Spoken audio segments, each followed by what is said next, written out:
असं म्हणतात ना की ही सगळ्यात सुंदर फेज आहे आयुष्यातली वगैरे, नक्कीच आहे.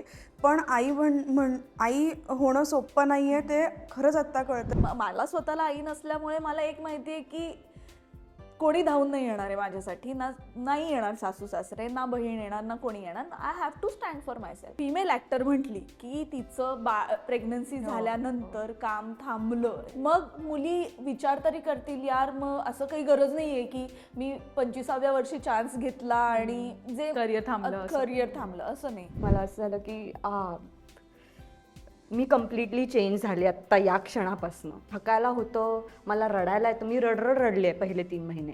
हे सगळं बघण्यासाठी तर आपण आई झालोय. जर मुलगा झाला असता तर मी त्याचं चमचा नाव ठेवणार होते. इतकं मला तू सेटवर कुणालाही विचारू शकते. ते व्यवस्थित आहे की नाही माहिती नाही आपल्याला. आणि माझ्या बॉडीचं इथे काय झालंय, माझा नवरा माझ्या जवळ नाही आणि तेव्हा असं झालं की मी ह्यासाठी प्रिपेअर नाही. वृंदा मोठी होती, ती माझ्यासारखी दिसतच नाही.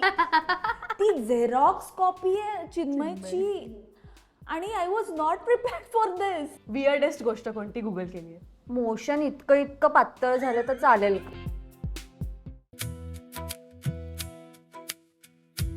विवाह collection by PNG jewellers. PNG presents mothers डेच्या आजच्या खास राऊंड टेबलमध्ये तुम्हा सगळ्यांचं स्वागत आहे. सर्वात आधी हा व्हिडिओ बघत असणाऱ्या सगळ्या मदर्सना हॅपी मदर्स डे. आज आपल्यासोबत आपल्या गोड अभिनेत्री आहेत, ज्या कालांतराने न्यू मॉमसुद्धा आहेत. आपण आज छान गप्पा म्हणणार आहोत. पण आत्ता ना आपल्या लेकांना नवऱ्यासोबत ठेवून मस्त आज त्या आल्या आहेत. इकडे किटी पार्टीचा झोन मला दिसतोय. भेटूया सगळ्या आपल्या न्यू मॉम्सना. स्वागत करूया अमृता पवार, सई कल्याणकर, कुंजिका काळवेण आणि मोनिका दबडे. खूप स्वागत सगळ्या moms. Let me refresh, Santoor moms. कशा आहात सगळ्या? मस्त. मस्त. बरं, बाळांना घरी डे केअरमध्ये सोडून आली आहे मोनिका आणि बाकी नवऱ्यांकडे सोपून आलात ना. पण इथे मन लागतंय का की बॅक ऑफ द माइंड सुरू आहे की काय करत असेल आता? नाही, सुरू आहे. म्हणजे आपण रोल करायच्या आधीच आमचं तेच बोलणं झालं होतं की आता कान्हा उठला असेल, आता निवांत काय करत असेल, किंवा म्हणजे असं सतत तेच सुरू असतं की आता ते शाळेमध्ये किंवा खूप मोठे होईपर्यंत तर नाही नाही जाणार. जाणार बिचारा. आता म्हणजे आपली आई किंवा आया, टिपिकल आया कशा विचार करायच्या ते आता फील व्हायला लागलं. ते असं बोल, हां हां मेंटली तिकडे. पण ते बोलायचं नाही, तो क्लिशे होता सेंटेन्स की तू आई झाल्यावर तुला कळेल. नाही, पण आता ते खरं लिटरली आहे. कळतंय ना. ते खरं आहे, 100% खरं आहे. वेगळं फिलिंग आहे, हे झाल्याशिवाय नाही कळणार. Yes. पण गाईज कशी आहे ही न्यू मॉम फेज? म्हणजे मोनिकाची मुलगी आणि तुझा मुलगा 1 वर्षाचा झालाय. तुमचे तर बाळ खूप लहान आहेत, काही 6 महिन्यांचे 6 पण नाही महिने. म्हणजे. पण इथे पण 2 गर्ल मॉम आणि 2 बॉय मॉम आहेत. आपण सगळं आज मस्त गप्पा मारणार आहोत. पण मला सांगा की कशी आहे ही न्यू मॉम फेज आणि किती एन्जॉय करताय? ऑल्सो काही गोष्टी मिस होतात पण ते रिग्रेट नसतं आपल्याला, कारण का आपण खूप छान फेज एन्जॉय करतोय. अमृता, काय कशी आहे ही फेज? तारेवरची कसरत आहे, पण ती कसरत एन्जॉय करते मी. आणि मला मुलगा आहे आता, तो 1 वर्षाचा झालाय. तर मला सगळे म्हणायचे की मुली जरा शांत असतात, समजूतदार असतात आणि मुलं खूप मस्तीखोर असतात. आणि तेव्हा माझं असं व्हायचं की किती मस्ती करणार, करून लहानसं ते बाळ काय मस्ती करणार, आय विल हँडल इट. पण नाही.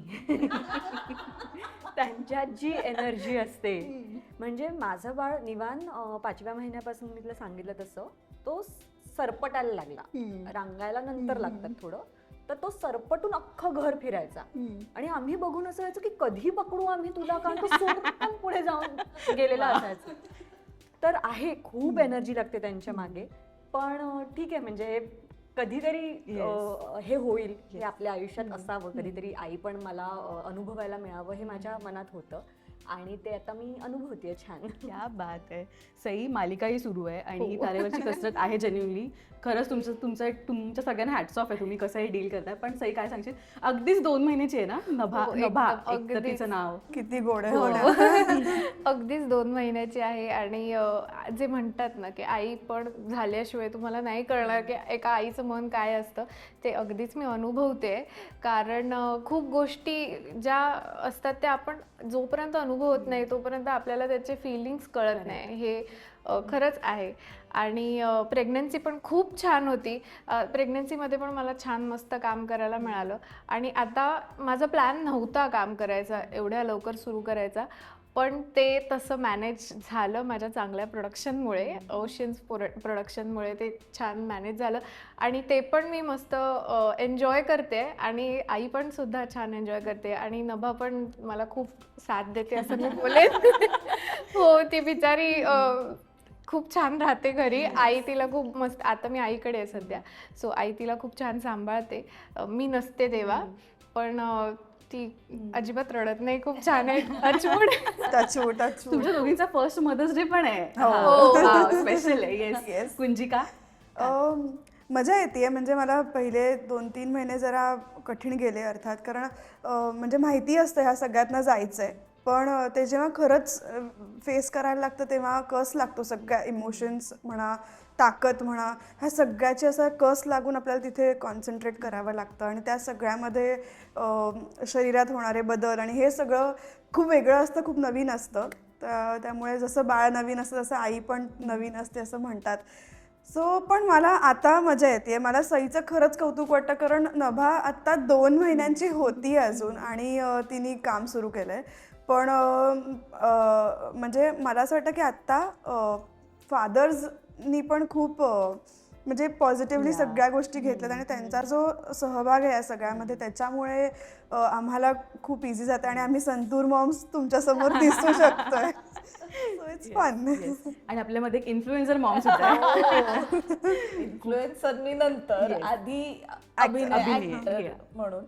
पण आता 1 वर्षाची आहे जर्नी माझी. मला ना एक मैत्रीण आहे, ती मला आधी म्हणाली होती की ना प्रत्येक वेळेस ना मागची जी फेज असते ना ती छान आहे असं वाटतं आणि पुढची येणारी होते अरे बापरे. तर वृंदाच्या बाबतीत ना मला इतका म्हणजे मी त्याच्यासाठी मे बी मेंटली प्रिपेअर्ड होते की अच्छा हे असं आहे का, याच्यापेक्षा वर्स्ट पुढे येणार आहे, याच्यापेक्षा वर्स्ट पुढे येणार आहे. तर तसं मॅनेज मी स्वतःलाच ऑलरेडी मेंटली प्रिपेअर्ड केल्यामुळे ना मला ते थोडं इझी गेलं आणि माझ्याकडे ना प्लॅन बीच नाही आहे. म्हणजे माझ्याकडे ना सांभाळायला कोणी आहे किंवा ना बघायला कोणी आहे. चिन्मय पण कंटिन्युअसली काम करत होता, त्यामुळे मला माहिती होतं मला उठायचं आहे, मला तिचं आवरायचं आहे, मला तिला घेऊन शूटला जायचं आहे, परत घरी यायचं आहे आणि काम करायचं. त्यामुळे मला काही त्याच्यामध्ये रेस्क्यू पॉईंट नाहीच आहे. सो मी ते मेंटली खूप स्वतःला 1 डे ॲट अ टाइमच्या ह्याने ते मी आजही तेच करते आणि इथून जोर ती आय गेस इंडिपेंडेंटली जॉब करायला नाही लागत तर ते माझं 1 डे ॲट अ टाइमच असणार आहे. कारण की खूप गोष्टी आजूबाजूला इतक्या चालू आहेत, खूप काही गोष्टी कानावर पडतात ज्या आता काही घटना घडल्या त्यांनी खूप आपण सतत त्या ट्रॉमामध्ये पण राहतो की अरे बापरे माझं बाळ आता घरी आहे आणि मी इथे काम करते आणि काही झालं तर म्हणून मग ते सगळं साईडला ठेवून 1 डे ॲट अ टाइम. आत्ता काय चाललंय आपलं करेक्ट चाललंय ना, ओके ह्या फेजमध्ये मी आहे, मी काही फार त्या बाबतीत मग पुढे काय होईल मागे काय होईल याचा काही झालंय याचा काही फार विचार करत. खरंच तो मुद्दा ॲड्रेस केलास की आता रील्स पण येतात ना, आत्ता 2 वर्षाच्या मुलींना आपल्याला गुड टच बॅड टच शिकवावं लागतंय अशा वयामध्ये की बाहेर फिरूया किंवा हे गार्डन आहे हे काय. सो हे दिस इज सो म्हणजे काय बोलू आता. मग एक आई म्हणून ना खूपच म्हणजे मला आणि बिंग अ गर्ल मॉम आता मी वृंदाला मी शिकवते आत्तापासूनच की मोठ्याने ओरडायला शिक, निर्भीड असलं पाहिजे. मी खूपच स्वतःला तिच्यासमोर स्ट्रॉंग रिप्रेझेंट करते. मला ना तिला म्हणजे ती फिमेल आहे, म्हणजे फेमिनाईन साईड असणारच आहे, पण ती जी स्ट्रॉंग साईड आहे ना ती जास्तीत जास्त बरं इन्फ्लुएन्सर म्हणून मला तेही दाखवायचं लोकांना की गली असणं इट्स ओके, बट स्ट्रॉंग असणं पण तेवढंच गरजेचं आहे. जे मला देता येईल तेवढं मी, म्हणून मी आज अगदी स्ट्रॉंग पिन घालून आली आहे, पण ती आज एकदम म्हणजे हा माझा मम्मा सिरियसली या झोन मध्येच आली आहे मी, कारण की माझ्या डोक्यात तेच चालू आहे अगं. आणि शूटिंग आणि मग तिला घरी ठेवणं आणि असं सगळं मग ते विचार येतच राहतात. सो इट्स बेटर की आपण मेंटली प्रिपेअर्ड राहायला पाहिजे. मी तेच म्हणेन की गर्ल मॉम किंवा बॉय मॉम पेक्षा सगळ्याच आयांनी आपल्या आपल्या मुलांना, म्हणजे आता मी माझ्या मुलाला तेच शिकवणार आहे की वृंदाला किंवा नभाला ह्याची काळजी करावी लागणार नाही असं त्यांच्या आजूबाजूचा मित्र बनला पाहिजे, असं तू बन एक माणूस म्हणून. सो हे आम्हाला आता हे फ्युचर आहे ना आमची मुलं, तर ते त्यांना शिकवणं जास्त गरजेचं आहे. तर ती रिस्पॉन्सिबिलिटी एक आई म्हणून. करेक्ट. आणि गर्ल मॉम पेक्षा आय गेस बॉय मॉम जास्त रिस्पॉन्सिबिलिटी आहे. कारण आपण फक्त टोकत नाही बसू शकत की अरे हे असं चाललंय हे तसं चाललंय, त्याच्यावर आपल्यालाच ऍक्शन्स घ्यावे लागणार आहेत. की असं वाटलं पाहिजे की हा माझ्यासोबत आता निवान आहे, मी सेफ आहे. हो ते एवढं त्या मुलीला कॉन्फिडन्स असला पाहिजे. किंवा आपल्या आईला सांगताना पण की उद्या वृंदा तुला सांगेल मोनिका आई काही टेन्शन नको घेऊ, निवान इज विथ मी. एक्झॅक्टली. मी काही आणि ती पण निर्धास्त अशी. आणि आपल्या आय गेस त्यांच्या जनरेशन पर्यंत इक्वॅलिटी Yeah. बऱ्यापैकी चांगली Correct. पोहोचली असेल की मुलं विचार करतील. कारण की तुम्ही म्हणजे तुमच्यासारख्या ज्या बॉय मॉम आहेत त्या चांगलं सीडिंग करणार आहेत, आणि बिंग अ ऍक्टर आपण पण या बाबतीत काळजी घेतच असतो, त्यामुळे ते खूपच चांगलं रिप्रेझेंटेशन होणार. हो येस. आणि तुमच्या दोघींना तर 1 वर्ष झालंय म्हणजे मॉम फेज एन्जॉय करून. तुमच्या दोघींसाठी नवीन आहे, खूप गोष्टी बदलतात, हॉर्मोनल गोष्टी बदलतात, पण आहे ना आत्ता तुम्ही कुठेतरी स्वतःही शोधताय, ते बॅलन्स आउट करताय. मला तुमच्याकडनं पहिले जाणून घ्यायला आवडेल की हे सगळं बॅलन्स करणं किंवा स्वतःमध्ये झालेले बदल एक्सेप्ट करणं किती इझी जातं, किती डिफिकल्ट जातं. कधी कधी तो ब्लास्टही होऊ शकतो, रडावंसंही वाटतं. काय फील होतं नक्की?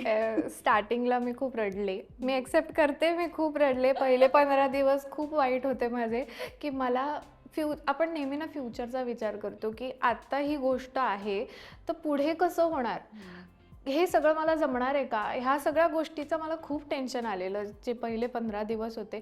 कारण सुरुवातीला नभाची तब्येत थोडी बिघडली आणि मग हळूहळू आता ती व्यवस्थित आहे. पण हे जे आपण पहिले गिल्टमध्ये जातो की मी आई म्हणून कमी पडते, माझ्या शरीराचं काय होतंय ही खूप, हे तर नाहीच आहे डोक्यात, आपल्या बाळाचं काय होतंय, ह्या सगळ्या गोष्टींचा आधी विचार येतो. आणि ते 15 दिवस त्याच्यामध्येच त्या गिल्टमध्येच गेले होते की अरे यार मला गोष्टी माहिती नाही आहेत म्हणून हिला सफर करावं लागतंय. पण नंतर हळूहळू मी कुंजिकाला पण खूप वेळा कॉल करायचे की अगं हे असं होतंय, आता मी काय करू, मी हे असं होतंय आता. आणि कारण ती अगदीच 3 महिने पुढे आहे. So आणि मी रिलेट करू शकत होते कारण मी सेम फेज मधनं गेले होते. आमच्या दोघींची प्रेग्नन्सी जवळजवळ सेम आहे. हा म्हणजे काही महिन्यांचाच काही फरक. तास कळा सोसून सीझर झालं. हेही आमचं सेम आहे. म्हणजे तिचं झाल्या आमचा व्हिडिओ कॉल झाला होता आणि आमची प्रोसेस पण सेम झाली होती, डिलिव्हरी प्रोसेस पण आमची सेम गळा होती. काढून हो हो हो, दोघींचंही. मी 14 तास आणि तिचे पण असे 12 तास. बापरे. फायनली आता जाऊ दे सी सेक्शन करूया असं सगळं. हो त्यामुळे सेम गोष्टी. आणि हा आता किती वेळाशी करते ओके. अगदी लिटरली म्हणजे मी तिला थोडंसं आधी पण प्रिपेअर करायचे. माझी डिलिव्हरी झाल्यावरती ती आता होऊ घातली होती ना तिची डिलिव्हरी, त्यामुळे मी तिला सांगितलं होतं की माझं असं असं झालं होतं, so you have to be prepared for it. आणि जरी सी सेक्शन डॉक्टर म्हणाले तरी हॅपीली गो फॉर इट. कारण मी तोपर्यंत मी जरा सेटल झाले होते त्या फिलिंगमध्ये की इट्स ओके, आता नॉर्मल म्हणा सी सेक्शन हे काही आता राहिलेलं नाही आहे. As long as your baby is healthy and the doctor ask you to do this, तर तुम्ही त्याच्यासाठी गेलं पाहिजेत. आणि सेम ही म्हटली तशी सेम आमची मी प्रोसेस प्रेग्नंट होते, म्हणजे मी 9व्या महिन्यात होते आणि 9व्या महिन्यात थोडी कुरकुर, आता मला काहीच वाटत नाही त्या गोष्टीचं, पण थोडंसं अरे यार वजनच वाढलंय हे ते. आणि तिला फोन केला, सई प्रेग्नन्सी काही नाहीये, प्रेग्नन्सी खूप सोपी आहे, काहीच सोपी आहे, नाहीये, म्हणजे खरं तुला पुढे कळेल काय असतं ते. म्हटलं अरे बाप. मोमेंट. आणि खरंच म्हणजे डिलिव्हरी झाल्यानंतर मला कळलं ओके आता हिलाच कॉल करावा लागेल सारखं. आणि मला पण असं होतं की सईचा कितीही वाजता फोन आला किंवा मी नाही उचलला तर मी लगेच तिला कॉल बॅक करायचे, कारण मला माहिती आहे त्या वेळेला एक मैत्रीण असणं आणि जिला याचा नुकता अनुभव असणं खूप महत्त्वाचं असतं. कारण कधी कधी काय होतं, नवऱ्याशी किंवा आईशी सुद्धा त्या ह्याच्यावरती नाही बोलू शकत आपण, किंवा चिडचिड होऊ शकते. होतेच. आणि जसं एक मैत्रीण समजवू शकते तसं नाही घरचे तेवढ्या, मग त्यांचं समजवणं वेगळं असतं. जनरेशन पण मॅटर करते. एक्सपिरियन्स मॅटर करतो. बाकीचे काय बोलतात की हे असं असं होतंय, हे का होतंय तू बघ, मग मी हिला फोन करते, हे ओके नॉर्मल आहे, काय एवढं टेन्शन. खूप ईज वाटते ग, खूप ईज वाटतं त्या वेळेला. म्हणजे आपल्या आया म्हणायचे की मी तर 9व्या महिन्यापर्यंत काम करत होते, काही नाही होत, प्रवास करायचे. पण सगळ्यांसाठी ते सेम नसतं, राईट? सगळ्यांसाठी वेगळं असतं. ऑल्सो आता हे खूप ग्लॉरिफाय केलं जातं, प्रेग्नेन्सी किंवा चाइल्ड बर्थ, की आपण सोशल मीडियावर टाकलं की वी आर हॅव्हिंग बेबी, पण त्याच्या मागे भाई बहुत कुछ है. आणि ती जी डिलिव्हरीची जी 12 तास लेबरमध्ये असणं, 14 तास म्हणजे नाही म्हणजे ग्लॉरिफाय केलं जातं त्याच्यावरती तेच असं म्हणतात ना की ही सगळ्यात सुंदर फेज आहे आयुष्यातली वगैरे, नक्कीच आहे. पण आई होणं सोपं नाही आहे, ते खरंच आत्ता कळतं आहे की लेबर्स म्हणजे ते ही म्हणाली तसं ना की प्रत्येक आपण फेज क्रॉस केल्यावरती वाटतं की आधीची फेज खूप सोपी होती, तसं मला आत्ता अगदीच जाणवतं आहे. म्हणजे आता सईनी काम सुरू केलं जेव्हा तिने मला सांगितलं ना, ते I was very happy, I felt very proud की तिने काम सुरू केलं आहे. पण नंतर मला असं झालं की होल्ड ऑन, अजून 3-4 महिन्यांची जेव्हा होईल ना नभा, तेव्हा तिचे डिमांड्स अजून वेगळे होतील. सो तेव्हा एक म्हणजे आपलं प्रोफेशनल डिमांड आणि आपल्या बाळाचे डिमांड मॅच करणं difficult. I am preparing her for the worst. So जसं मी तिला प्रेग्नन्सीपासून करत आली आहे, सो ते होणारच आहे. आणि म्हणजे कितीही आपल्याला ते छान आणि मस्त वाटलं तरी त्याच्या मागे खूप कष्ट असतात. So you have to go through it only to, म्हणजे तू ते अनुभवल्याशिवाय नाही आपण असं छान समोर आणणं इज नॉट. खरं आहे. आणि अमृता, आपण मगाशी बोलताना तू म्हणालीस की मला आता माझ्या बाळाकडे लक्ष द्यायचं आहे, आणि तो प्रत्येकीचा चॉईस आहे की हिने काम करावं की नाही करावं. ऑल्सो सराउंडिंग मॅटर्स, की अच्छा माझ्या बाळाकडे आता बघणारे आहेत पण तरीही मला घरी थांबायचं आहे. सो तो डिसिजन खूप मोठा असतो, पण स्वतःवरही मेहनत आपण घेत असतो, कारण की तू वर्कआउटसुद्धा करते, योगा करतेस. सो ते एक डिसिजनचं मला जाणून घ्यायला आवडेल. मला असं वाटतं म्हणजे निवान होणार हे जेव्हा मला कळलं, म्हणजे मी प्रेग्नंट होते तेव्हाची गोष्ट आहे. मी ठरवलं होतं की मी 1-2 वर्ष कम्प्लीट त्याच्यासाठी देणार आहे. कदाचित त्या 2 वर्षांनंतर निवानला जर असं वाटलं की मला अजून तुझी गरज आहे, तर मी त्याचं पुढचं वर्षही त्याला द्यायला तयार आहे. सो ठरवलेल्या गोष्टी होत्याच की 2 वर्ष देणार, पण पुढे जाऊन मी त्यासाठी पण तयार आहे की इन केस काही चेंजेस आले तर मी ते पण हँडल करेन. जेव्हा मी लग्न आणि संसार या गोष्टी मला कळायला लागल्या तेव्हापासूनचं माझं असं आहे की करिअर आणि ह्याच्यावर माझं प्रेम आहेच, पण मला हे सगळं पण हवं आहे. मला लग्न करायचं आहे, मला संसार करायचा आहे, मला माझं मूल हवं आहे, मला त्याच्याकडे छान लक्ष द्यायचं आहे, मला त्याला छान खाऊ पिऊ घालायचं आहे, हे सगळं मला करायचं आहे. आणि बाय गॉड्स ग्रेस मला ते सगळं करता आलं. कारण प्रत्येक जणाचं काय म्हणतात परिस्थिती वेगळी असते. आता ही अगदीच 2-3 महिन्यांपासून त्या बाळाला घेऊन सेटवर जाते आणि ते सगळं कदाचित मलाही करावं लागलं असतं ते, जर मला ते परिस्थिती तशी असती तर. पण आहे माझा नवरा वर्क फ्रॉम होम असल्यामुळे मी त्याच्याबरोबर त्याला छान सांभाळू शकते निवानला, आणि मी त्याला पूर्ण वेळ देऊ शकते. सो माझं जे मी ठरवलं होतं ते होतंय पूर्ण, आणि मी 2 वर्ष कम्प्लीट निवानला देणार आहे. त्याच्यानंतर बघू पुढे काम करायचं जेव्हा ठरवेन तेव्हा ठरवेन. येस. आणि खरंच मोठ्या कलाकारांनी सांगितलं की चांगल्या कलाकाराला काम मिळतं आणि काम मिळणार नाही असं काही म्हणजे मी मिस करते, खूप मिस करते. कारण आता मी 2016 पासून काम करते आणि ते पण देवाच्या कृपेने मध्ये अजिबात गॅप नाही झाला. 5 ते 6 माझ्या सिरियल्स झाल्या, आणि ॲज अ लीड तुम्ही 24/7 काम करत असता, मध्ये तुम्हाला गॅप पण खूप कमी मिळतो. तर 2016 पासून आत्ता समजा 6-7 वर्ष मी जी काही कामं केलीत सलग 24/7 महिन्याचे 25 दिवस मी काम केलं, आणि आत्ता अजिबातच कॅमेरासमोर नाही. सो ते पण मला डिफिकल्ट जात आहे. कधी कधी होतं की जावं बाहेर आणि द्यावी एक ऑडिशन वगैरे, पण ते नाही. ठीक आहे, म्हणजे निवानला समोर बघितलं आणि त्याच्याबरोबर वेळ घालवल्यानंतर असं होतं की हे मी मिस केलं असतं कदाचित. करेक्ट. सो छान होतं, जे काय चाललंय ते छान आहे. येस. पण ह्याला जोडून एक प्रश्न, कारण का कुंजिका तू सुद्धा आता कानाला वेळ देतेस पूर्णपणे, पण असं कुठेतरी ना होऊ शकतं फील, जसं तू बोललीस की कधीतरी मेल्टडाऊन होतो की आपली आयडेंटिटी आता फक्त आईच राहिली आहे का, आपण कलाकार सुद्धा आहोत, आपण कोणाची बायको तरी आहोत, कोणाची मुलगी आहोत, ह्या आयडेंटिटीज मागे पडतात आणि आपण फक्त आईवर फोकस करतोय का, असंही डाऊट येऊ शकतो. अशा वेळेला काय माइंडसेट असतो आणि कसं ते ओव्हरकम केलं जातं? ऑनेस्टली मला अजून तसं नाही फील झालेलं, कारण की फॉर्च्युनेटली मला ते बॅलन्स करता येतं आहे. आणि कामाच्या बाबतीत आता अमृता म्हणे तसं की माझं पण आधीपासून खूप ठरलेलं होतं की मी आधीही म्हटलं की मला पार्ट टाईम आई व्हायचंच नव्हतं मला. कारण मी जेव्हा काम करत होते तेव्हा 5 वर्ष मी सलग ॲज शी सेड मी सलग काम केलं, आणि तिथे मी मग त्यावेळेला मी अजिबातच घरचा विचार पण नव्हता केला. मी खूप सलग एकामागे एक काम करत होते, सगळं चालू होतं.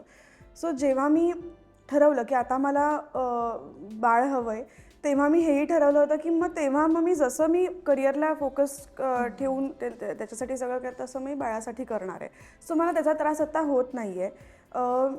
अर्थात थोडंसं हे फील होतं की आपण काम करायला बाहेर पडायचो, आता आपल्याला 24 तास घरात बसावं लागतंय आणि 24 तास नुसतं बसत नाही होत, एक रिस्पॉन्सिबिलिटी घेऊन बसलोय आपण.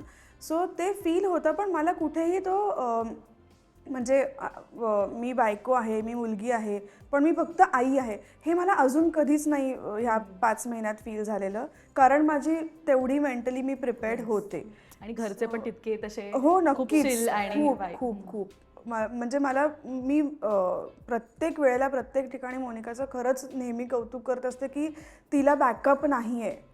तिला कसलाच बॅकअप नसताना ती इट इज व्हेरी टफ. म्हणजे आता मला समजतं की आई बाबा सासू सासरे घरात असणं, नवरा ऑफकोर्स असतोच, पण आई बाबा सासू सासरे हे आपलं बाळ सांभाळत आहेत, ही खूप मोठी गोष्ट आहे. आणि तो बॅकअप आम्ही ट्राय केलं, पण आणि माझे सासू सासरे कमाल आहेत. म्हणजे त्यांच्याशी गप्पा मारायला लागलीस ना तर कळेल तुला. पण काय आहे ना, आम्ही इतकं म्युच्युअली गोष्टी सॉर्ट आऊट केलेल्या आहेत, कारण की being a part of a industry, एकतर दोघंही आम्ही इंडस्ट्रीमध्येच काम करतो, त्यामुळे स्टेबिलिटी 0 आहे. म्हणजे माझं आज शूट लागलं समजा तर आजचा पर डे असतो, आणि ना मी कधी लीड केलंय ना चिन्मयनी कधी असं केलं, तर आम्ही मध्ये आहोत. म्हणजे कधी कधी आम्हाला असं होतं की इंडस्ट्रीमध्ये एक असं आहे की A लेवलचे स्टार असतात, अनफॉर्च्युनेटली होतं की आपण कुठे आहोत इथे, चल बाबा जे आहोत ते काम टिकवणं आता आमचं गरजेचं आहे, इतक्या बेसिक लेवलला आहोत. लकीली हे इन्फ्लुएन्सर आणि कॉन्टेंट क्रिएटर जी खदखद आहे ना की आहे ना, अरे मला कधीच लीड करता नाही आलं किंवा चिन्मयला कधीच काही मोठं नाही मिळालं, ते मे बी आमचं कॉन्टेंट क्रिएशन आपण बादशाह आहोत. आपण तिथे मला कोणीच नाही म्हणू शकत की या वेळेला हे टाकलं पाहिजे किंवा नाही टाकलं पाहिजे. सो तिथे मी माझी राणी आहे, मी तिथे लीड आहे. सो ते मला करता येतंय, त्यामुळे ते मी कधी नाही सोडणार आणि ते मला मिळालं. आणि ते तू मिळवलंस. हा, ते मी मिळवलं, ते माझं आहे. मी तिथे ना ऑडिशन दिली आहे ना कुठे काही केलंय. पण एक आहे की मी सिरियल नाही सोडू शकत, कारण की बिंग ऍक्टर ती माझी खाज आहे आणि ते माझं प्रोफेशन आहे, तर ते तर नाही सोडू शकत. बरं हे झालं आता वय आहे की 30 क्रॉस केल्यानंतर आपल्याला, म्हणजे मला आई व्हायचंच होतं, तर मग याला किती वेळ द्यायचा अजून, की वाट बघायची की बाबा आता हे सगळं लाईनअप झाल्यानंतर मला लीड मिळेल आणि मग मला पैसे मिळतील आणि मग मी 40 मध्ये मी म्हणजे दीपिका पदुकोण एवढं काही माझं नाही होईल हा, पण मॅनिफेस्ट आहे. पण मी थांबू नव्हते शकत, त्यामुळे हे नाही सोडू शकत, आई नाही, म्हणजे आई तर व्हायचंच आहे. आणि शिवाय मला स्वतःला आई नसल्यामुळे मला एक माहिती आहे की कोणी धावून नाही येणार आहे माझ्यासाठी, नाही येणार सासू सासरे, ना बहीण येणार, ना कोणी येणार. I have to stand for myself. Boss आपण यातलं कमी याला नाही लीड असणं म्हणतात. असं लीड करायला शिका. की तू आता ह्या फील्डमध्ये येईल ती नाही येईल आय डोंट नो, पण तू तुझ्या लाईफची राणी असली पाहिजे, झुकायचं नाही कोणासमोर. जे आपल्याला कधी कधी इंडस्ट्रीमधून म्हणजे बाहेरून जेव्हा मुली येतात तेव्हा होतं की आहे ना, असं बघितलं जातं, अरे ही कोण आहे, हे का आले, तर ते तिच्या बाबतीत नाही झालं पाहिजे. तू म्हणालीस तसं की आता दीपिका पदुकोण किंवा त्यांची तिचं एक डिसिजन आहे, जसं अमृताने पण तो डिसिजन घेतला. Correct. आणि असं म्हटलं गेलं की नाही, एकदा संसारात पडलीस, एकदा बाळ झालं की तुझं करिअर थांबलं. पण तुम्ही त्या सगळ्याला अपवाद आहात. त्यातही मला खुशबू तावडेचं नाव आवर्जून घ्यायला आवडेल. राघवच्या जन्मानंतर तिला पहिली लीड मालिका मिळाली, म्हणजे ॲज अ एवढी स्ट्रॉंग लीड, म्हणजे देवयानी नंतर तिला ही लीड मिळाली आणि तिने ज्या पेसनी काम सुरू केलं त्यात ती आता इन्फ्लुएन्सर ही आहे आणि तिने सेकंड ती घेतला. So, असं म्हणणं चुकीचं आहे की आईचं जे लाईफ थांबतं एखाद्या. कधी कधी मला काय वाटतं माहिती, आपली मुलं आपल्याला ते मिळवून देतात, जे आपल्याला इतके वर्ष हवं होतं ते आपली मुलं आपल्याला मिळवून देतात. म्हणजे मला असं खूप वाटतं आता की कान्हामुळे मला खूप गोष्टी नव्याने मिळत आहेत. सो ते मुलांमुळे सुद्धा बऱ्याच गोष्टी मार्गी मी लागतात. तर म्हणेन पायगुण असतो. कारण मी जेव्हा 7.5 महिन्यानंतर काम बंद केलं तेव्हा माझं असं झालं की आता थोडे ना एवढे दिवस थांबणार, ते लोक रिप्लेसमेंट बघतील. आणि तिचा फोन पण आलेला मला प्रोडक्शनकडून की जेव्हा माझं डिलिव्हरी झाली की कॉंग्रॅच्युलेट करायला वगैरे, तर कधी जॉईन करतेस? म्हटलं नाही ग, 6 महिने मला विचारूच नकोस तू. ओके ओके ठीक आहे. परत थोड्या दिवसांनी फोन आला, हे बघ तू म्हणशील त्या नोटवर आपण काम करू, तू म्हणशील तू 2 तास दे, तू म्हणशील ह्या वेळेला तू सांग तू कधी येणार, आपण तेव्हा तुझं शूट करू. माझं असं झालं समोरून येत आहे. आणि मी पण आधी असंच ठरवलेलं की ॲटलिस्ट 6 महिने तरी मी बघेन, मग मी विचार करेन की पुढे जमतंय का. कारण माझे सासू सासरे आहेत घरी आणि ते माझ्या सासूबाईंना खूप आवड आहे, म्हणजे हा सगळं सांभाळण्याची, लहान मुलं वगैरे सांभाळण्याची त्यांना खूप आवड आहे. सो त्या व्यवस्थित सांभाळतील ह्याची मला गॅरंटी होती. पण मला ते जमेल का की बाळाला सोडून जाणं, ह्याच्याबद्दल मला डाऊट होता. पण असं समोरून जर कोणी म्हणते की तू सांग की आपण करू, आपण बाई मॅनेज अशाने करू, तर मखरातच बसवलं पाहिजे मला नाही, वाटतं. म्हणजे मी तर म्हणते हे तुम्ही क्लिप कापा वेगळी. Actually, आणि please. की, असे प्रोडक्शन हाऊसेस असले पाहिजेत. कारण की काय होतंय ना, ऍक्टर, फिमेल ऍक्टर म्हटली की तिचं प्रेग्नन्सी झाल्यानंतर काम थांबलं. मी तर हे पण ऐकलंय की लग्नानंतर विचारलं पण गेलंय की भाई आता जरा थांब, घाई करू नकोस. हो, पण म्हणजे आता पण हा एकच की प्रोडक्शन हाऊसेसनी आता असं केलं पाहिजे की इफ यू आर प्रेग्नेंट तू घरी राहायची गरज नाहीये. मग मुली विचार तरी करतील, यार मग असं काही गरज नाहीये की मी 25व्या वर्षी चान्स घेतला आणि जे करिअर थांबलं असं नाही. कारण डेफिनेटली ना एक भीती असते की एक ह्याच्यानंतर आता पुढे काय, कुठे अशी आम्ही ठरवलं होतं की आम्हाला हे करायचंय किंवा आम्हाला हा ब्रेक घ्यायचा आहे. ह्यांनी ठरवलं होतं की ह्यांना काम करायचंय, आम्ही ठरवलं होतं आम्हाला ब्रेक घ्यायचा आहे. पण सगळ्यांनाच तसं इमोशनली किंवा मेंटली नाही प्रिपेअर करतायत स्वतःला. आणि म्हणून कधी कधी असं होतं की नाही, फॅमिली नको, लग्न नको, मूल नको. पण हे नाही झालं पाहिजे. जे आजूबाजूला आता आपले पण बरेच मित्रमैत्रिणी आहेत जे नाही घेत चान्स, कारण की करिअर थांबल्यामुळे मला कोणी विचारणार सिक्युरिटी नाही. पण होऊ शकते पण असे याच्यामुळे. प्रोडक्शन हाऊसेस असले पाहिजेत की ते म्हणतात की ना तू घे ना 2 महिने ब्रेक घे, किंवा तुला जेवढा हवा तेवढा वेळ घे, तुझ्या टर्म नुसार आपण shoot करूया. हे खूप rare टाइम आहे. लिमिट असलं मी पाहिजे. एवढ्या ग्रॅटिट्यूड मध्ये काम करते ना, मी सेटवर जाते आणि बाकीचे आर्टिस्ट सुद्धा, की मी जाते ना फटाफट माझं उरकतात, फक्त माझे क्लोज घेतात आणि किती मला छान आहे सोडतात. यार. आणि बाकीचे आर्टिस्ट म्हणजे मोठे मोठे असं पण नाही की इला ताई आहेत, सारिका ताई आहेत, आशा ताई आहेत आणि त्यांना काही प्रॉब्लेम नसतो. ते ओके बाळा तू तुझं कर, झालं ना वेळेत, ओके आरामात जा, साव. पण खूप कदाचित gratitude. मला Blessed, वाटतं you त्या are blessed. खरंच ब्लेस्ड, खूप Actually ग्रॅटिट्यूड आहे. बाळ तुझ्या नावाचाच पाय. हो हो हो, खरंच खरंच समृद्ध तू काहीतरी म्हणत होतीस. ते मी म्हणत होते लग्नानंतर खूप महिने माझं असं ठरलं होतं की लग्नानंतर पण मी करणार आहे काम. तर मी सिरियल आता माझी संपल्यानंतर, ती जी सिरियल चालू होती ती संपल्यानंतर मी वाट बघत होते की आता काही दुसरं मी काय करू शकते का. तर मला खूप दिवसात, खूप महिन्यात असं होतं की एक सिरियल संपल्यानंतर आता तू फ्री झाली आहेस ना, मग आता काय करतेस, काही नाही ना, मग हे असं असं आहे, ये ऑडिशनला वगैरे, असे कॉल्स यायचे जे लग्नानंतर मला आलेच नाहीत खूप महिने. तर मला असं झालं की असं का होतंय, काही सिरियल्स येतच नाही आहेत की काय. बरं, नव्या सिरियलचे प्रोमोज दिसत आहेत मला टीव्हीवर. मग माझ्या ज्या काही ओळखी होत्या त्यानुसार मी फोन करून विचारलं की काय होतंय, नवीन सिरियल्स येत आहेत. मग विचारलं नाही जात आहे काय, अगं तुझं लग्न झालं ना, आम्हाला वाटलं तू ब्रेक घेतलाय.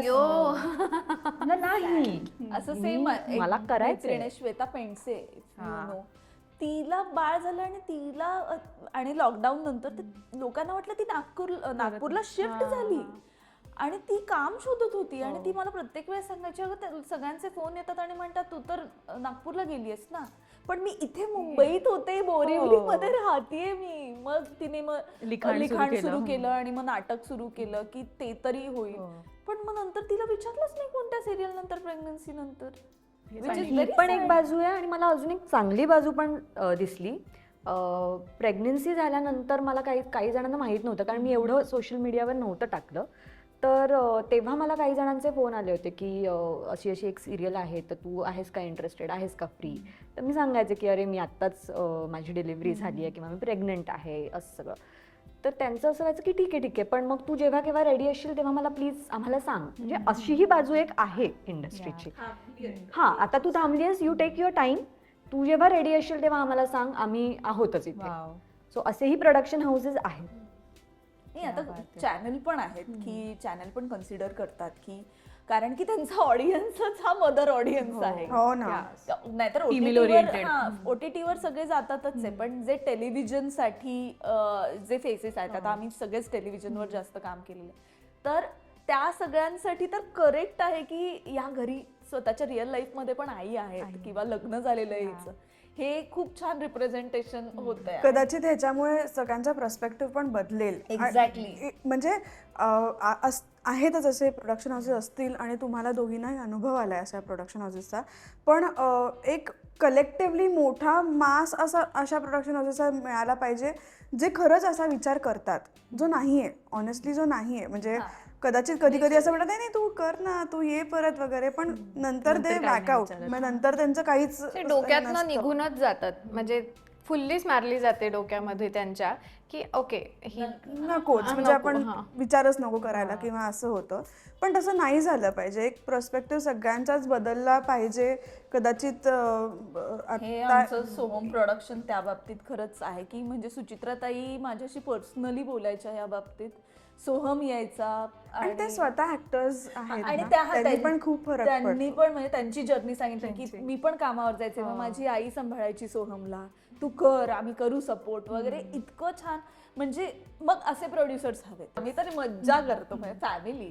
नाही, त्याशिवाय एवढे भाग होऊच शकत नाही. आणि माझं डोहाळे जेवण वगैरे सेटवर गेलेलं म्हणजे इतकं पूर्ण आमचं खूपच cute होतं शूटिंग ते. थांबवून कोण एखाद्यासाठी करेल, पण ती फॅमिली फार बॉन्डिंग गोड असली होतं. पाहिजे, तेव्हाच ती तो feeling bond आहे तिथे. येते. राईट. बट आता आपण सगळे ना, ते मी जसं म्हणाले की आपण खूप ग्लोरिफाय केलंय. मला तुमच्याकडनं सगळ्यांकडनं ना ते एक्सपिरियन्स जाणून घ्यायचा आहे. डिलिव्हरी रूम मधला एक आपण पहिल्यांदा जेव्हा आपलं असतं ना, माझ्या आत्ता अंगावरती काटा आला. पहिल्यांदा बाळ होणार आपल्याला, काहीच फक्त आपलं ऐकलंय. असं म्हणतात ना की ऐकून आपण बऱ्याच गोष्टी घेऊ शकतो, पण जोपर्यंत आपण त्यात नदीत पडत नाही तो पण पोहायला येत नाही. सगळ्यांनी मला एक सांगा की त्या क्षणी कधी माझे असं म्हणते की असं वाटतं की पळून जावं किंवा असं वाटतं की परत फ्लॅशबॅकमध्ये जावं, असं कधी कधी वाटू शकतं. तुमच्याबद्दल तुमचा माइंडसेट कसा होता त्यावेळी? मला असं होतं की मला नॅचरल नॉर्मल डिलिव्हरी हवी आहे आणि शेवटपर्यंत मी माझ्या गायनॅकला तेच सांगत होते की मला नॉर्मल डिलिव्हरी हवी आहे. आणि त्या पण अशा होत्या की हो आपण पूर्ण प्रयत्न करूया वगैरे. आणि एक 8व्या महिन्यात वगैरे कळलं की पाणी थोडं कमी झालं आहे. सो गायनॅक म्हणाले की आपल्याला सी सेक्शन करावं लागेल कदाचित, सो यू डिसाईड काय करायचं आहे. तर मी म्हटलं ठीक आहे आपण करूया सी सेक्शन, उगाच रिस्क नको घ्यायला. सो मी ॲक्च्युली मेंटली खूप प्रिपेअर्ड होते नॉर्मलसाठी आणि मला एका दिवसात ते चेंज करावं लागलं, कारण ते म्हणाल्या की तुला 1-2 दिवसातच करावं लागेल, सो आपण अजून जास्त वेळ नाही थांबू शकत. सो मला ते एका दिवसात पटकन माइंडसेट माझा चेंज करावा लागला की मला आता सी सेक्शन करायचं आहे. सो काय नाही, ते चेंज झाल्यानंतर मी सॉरी पण मी खूप चिल होते, कारण मला असं होतं की मला आता टेन्शन नाही घ्यायचं आहे, मला माझ्या बाळासाठी खूप खूप शांत राहायचं आहे. सो आम्ही घरी आलो, घरी सांगितलं सगळ्यांना की सी सेक्शन होणार आहे आणि आपण या वेळेला आपण ते ऑपरेशन थिएटर बुक केलेलं आहे, या वेळेत कधीही होणार आहे बाळ. इतकं मी प्रिपेअर्ड गेले होते आणि मी सकाळी जवळजवळ ट्रिपला जातो तसं कपडे वगैरे भरून मी छान रेडी होऊन नील बरोबर गेले, तिकडे बसले, छान गप्पा मारल्या सगळ्यांबरोबर, हॉस्पिटल बॅग भरली मस्त. थिएटरमध्ये ऑपरेशन थिएटरमध्ये गेल्यानंतर सुद्धा ॲनेस्थेशिया दिल्यानंतर त्यांचं काम काही नसतं, त्या फक्त बघत असतात की सगळं नॉर्मल आहे की नाही. बाकी खाली गायनॅक वगैरेंचं काम सुरूच असतं. वरती मी ॲनेस्थेशिया दिलं त्या डॉक्टर बरोबर गप्पा मारत होते. त्या ज्या स्वित्झर्लंडला जाऊन आल्या होत्या, आम्ही पण जाऊन आलो होतो. आम्ही स्वित्झर्लंडला काय चाललंय, मग तिकडे कसं होतं काय, सगळ्या गप्पा चालल्यात. आणि खाली डॉक्टर्स ब्लड खूप जात आहे, ब्लड प्रेशर ओके आहे ना वगैरे चाललेलं आहे. मी ऐकतेय पण माझं होतं की ठीक आहे हे आपल्याला इग्नोर करायचं. स्वित्झर्लंडमध्ये तुम्हाला काय आवडतं ते मला सांगा. तो असं सगळं झालं, बाळ आलं माझ्या हातात आलं. म्हणजे ती मोमेंट मी नाही विसरू शकत. डोळ्यात पाणी, म्हणजे सगळं फन पार्ट झाला आणि इमोशनल पार्ट सुरू झाला. मी अजूनही निवांचे ते बंद डोळे, निवांचे गाल, गॉड सॉरी हां, तर मी ते नाही विसरू शकत. मी त्याला जे पहिल्यांदा हक केलं, डोळ्यातनं पाणी आलं त्यांना म्हटलं आता मी ह्याच्यापेक्षा जास्त त्याला नाही पकडू शकत, तुम्ही याला घेऊन जा. क्लीन करून आणल्यानंतर पण परत त्यांनी मला दिलं. 2 मिनटं त्याला पकडून ठेवलं होतं आणि मला असं झालं की मी कम्प्लिटली चेंज झाले आत्ता या क्षणापासून. मी ना इमोशनल किंवा एक्सप्रेसिव्ह पर्सन नाही आहे. निवांत झाल्यानंतर माझ्यात तो चेंज झाला आणि खूप चांगला चेंज झाला तो म्हणजे. आणि त्या क्षणापासून आत्तापर्यंत मी त्याचं सगळं, मला थकायला होतं, मला रडायला येतं, मी रडले आहे पहिले 3 महिने, पण ते सगळं दुसऱ्या दिवशी एकदा रडल्यानंतर दुसऱ्या दिवशी मी नवीन सुरुवात करते. माझं असं की कशाला रडतेस, ठीक आहे हे हॉर्मोनल चेंजेस आहेत, होतं आहे तुझ्याबरोबर, हे पण जाणार आहे. तो पहिल्यांदा हसला ना 3 महिन्यांनंतर जेव्हा माझ्याकडे, त्याच्यानंतर मला झालं की कसलं रडतेस आणि काय होतंय, हे सगळं बघण्यासाठी तर आपण आई झालोय. सो मी प्रत्येक दिवस एन्जॉय करते त्याच्याबरोबर. आणि मी खूप मस्तीखोर होते लहानपणी, सो मी ते निवांमध्ये बघते. कर मस्ती. दिस विल रिटर्न. आणि मला होतं की ठीक आहे ना, चल कर मस्ती, मला काही प्रॉब्लेम नाही. मला थकायला होतंय, आजी आजोबांना त्याच्या थकायला होतंय, नीलला थकायला होतं, पण आमचं असं होतं की हे रात्री आम्ही शांत झोपू शकतो. थकल्यावर पटकन झोप लागते पडल्या. आपल्याला, मुलांना नाही. हो, ते जागतात, मज्जा येते मला. आहेत कष्ट पण आहेत आणि त्रास पण झाला, पण त्याच्यावर म्हणजे त्याच्या समोर काही नाही आहे. वा, सही. तुझा एक्सपिरियन्स खूपच छान होता आणि त्याच्यावरनं आणि माझ्या एक्सपिरियन्सवरनं मी सांगेन की ह्या 2 कम्प्लिटली वेगळे एक्सपिरियन्स आहेत. की प्लॅन्ड सीझर हे खूप चांगलं असतं. मी खूप हट्ट धरून बसलेले की मला नॉर्मल डिलिव्हरीज पाहिजे, जे की मी नाही धरायला हवा होता. हट्ट म्हणजे एवढा हट्ट की मी ते डक वॉक करायचं, त्याच्यामध्ये मी अख्खं घर खाली बसून पुसून बिसून काढायचे 9व्या महिन्यात की नाही मला नॉर्मल डिलिव्हरीज पाहिजे. आणि तेच माझ्या डोक्यात ठेवून मी होते. पण एक साधारण माझी जी डेट देतात त्या डेटच्या जस्ट 15 दिवस आधी मला 22 तारीख दिली आणि 10 तारखेच्या थोडे दिवस आधी थोडेसे कॉम्प्लिकेशन्स आले. सो रात्री इंड्यूस केलं, सकाळी 6 वाजेपर्यंत मला कळा नाही आल्या.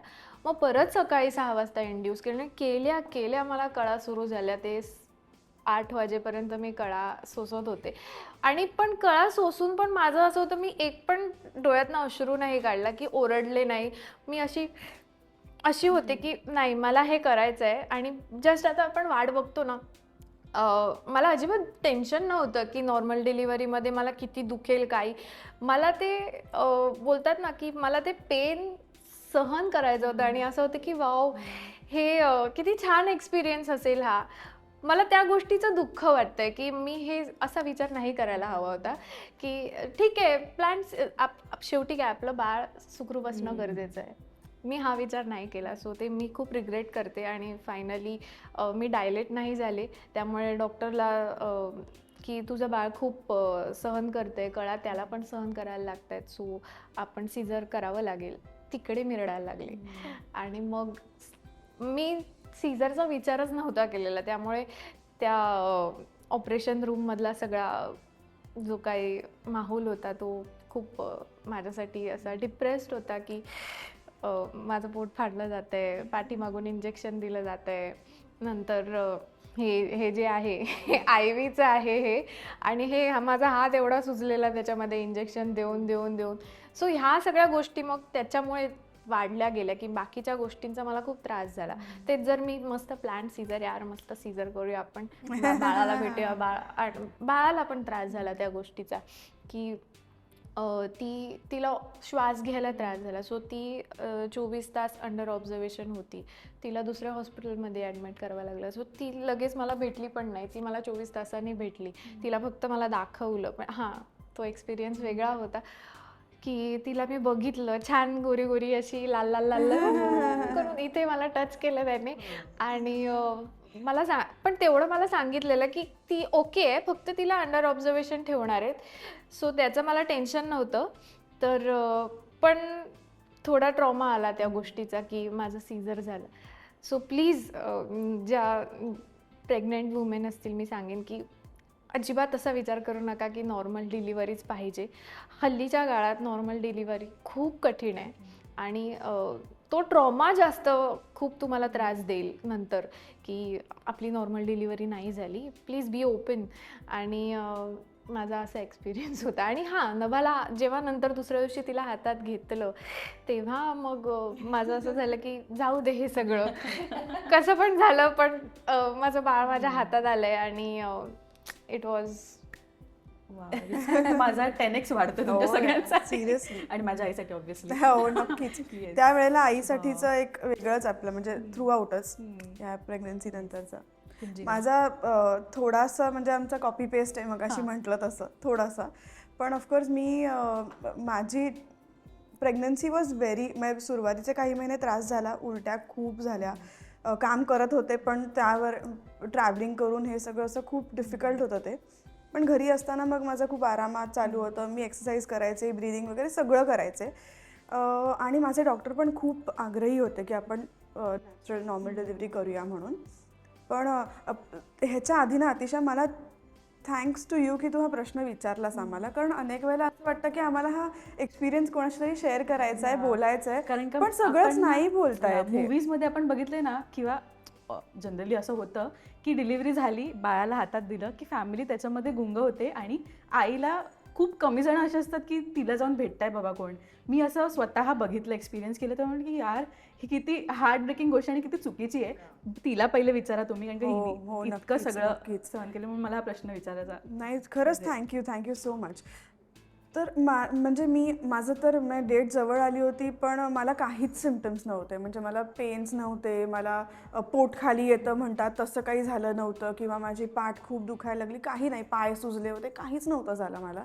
पण वन फाईन डे मला वॉटर ब्रेक झालं आणि वॉटर ब्रेक झाल्यावरती तेही मला कळायला आधी वेळ लागला की हे वॉटर ब्रेकच होतं. म्हणजे मला अंदाज आला होता पण मला ते कन्फर्म कळत नव्हतं की हे तेच असेल. मी डॉक्टरना कळवलं, त्यांनी मला माझी बॅग सगळी रेडी होती, तर मी ॲडमिट झाल्यावरती मला तरी काहीच होत नव्हतं. मी नॉर्मल वावरत होते, फिरत होते. निखिल आणि मी दोघंही आम्ही तिथे मी ॲडमिशनच्या ह्यानीच गेलो होतो, तरी मला पूर्ण दिवस काही नाही, रात्रभर काही नाही. दुसऱ्या दिवशी सकाळी आम्ही सोनोग्राफी केली तेव्हा पण पाणी कमी झालं होतं, पण स्टील एव्हरीथिंग वॉज फाईन.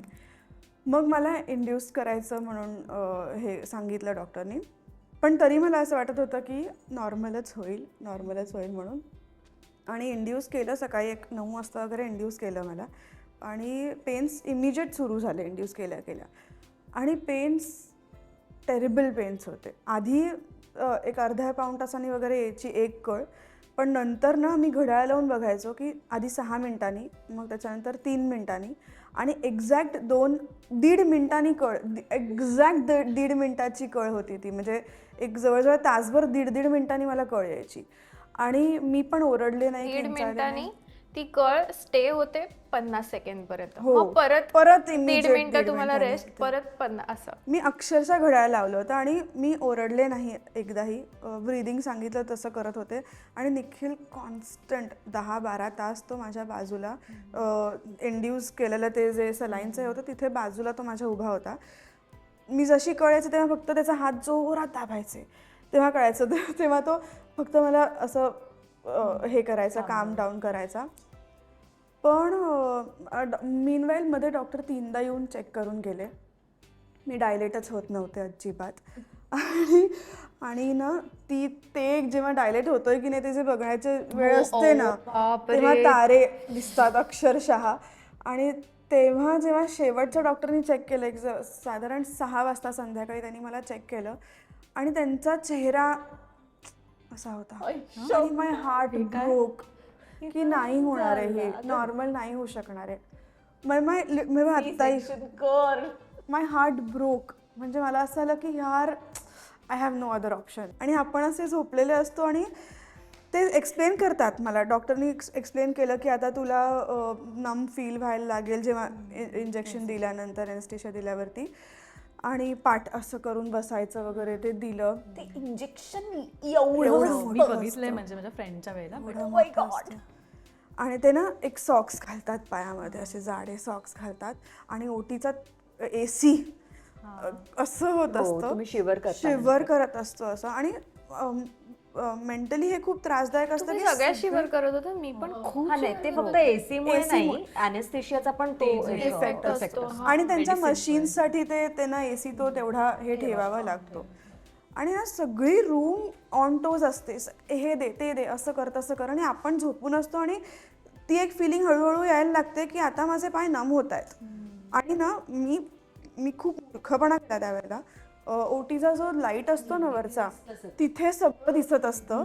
ते सॉक्स घातलेले जे पाय असतात ना, ते नर्सेस असं घेऊन बाजूला करतायत, इथे बाजूला करतायत, मग ते बेटाडिन वगैरे लावतायत. आणि मला ते खूप त्रास झाला मला त्या गोष्टीचा, कारण मला ना थोडी एन्झायटी इश्यूज आहेत आणि मला सगळे फिरताना दिसतं आणि मी काहीच करू शकत नाही आहे. तू म्हटलं तसं एक्झॅक्ट दॅट फिलिंग की I want to run away from this, मला हे नाही करायचं आहे, प्लीज हे मला इकडनं बाहेर काढा. आणि ते जेव्हा बाळाला बाहेर काढतात ना, तेव्हा अशी फिलिंग येते की म्हणजे आपल्याला जाणवत काही नसतं, पण असे असे आपण हलत असतो आणि असं फिलिंग येतं आपल्या पोटावर कोणतरी कपडे धुतंय. आय वॉज व्हेरी शुअर की मला आम्ही निखिलने आणि मी बसून ते सिम्पटम्स सगळं यूट्यूब करून वगैरे एव्हरी सोनोग्राफी आम्ही बघायचो की काही कुठे आपल्याला कळतंय का. स्मार्ट असतात ते बरोबर.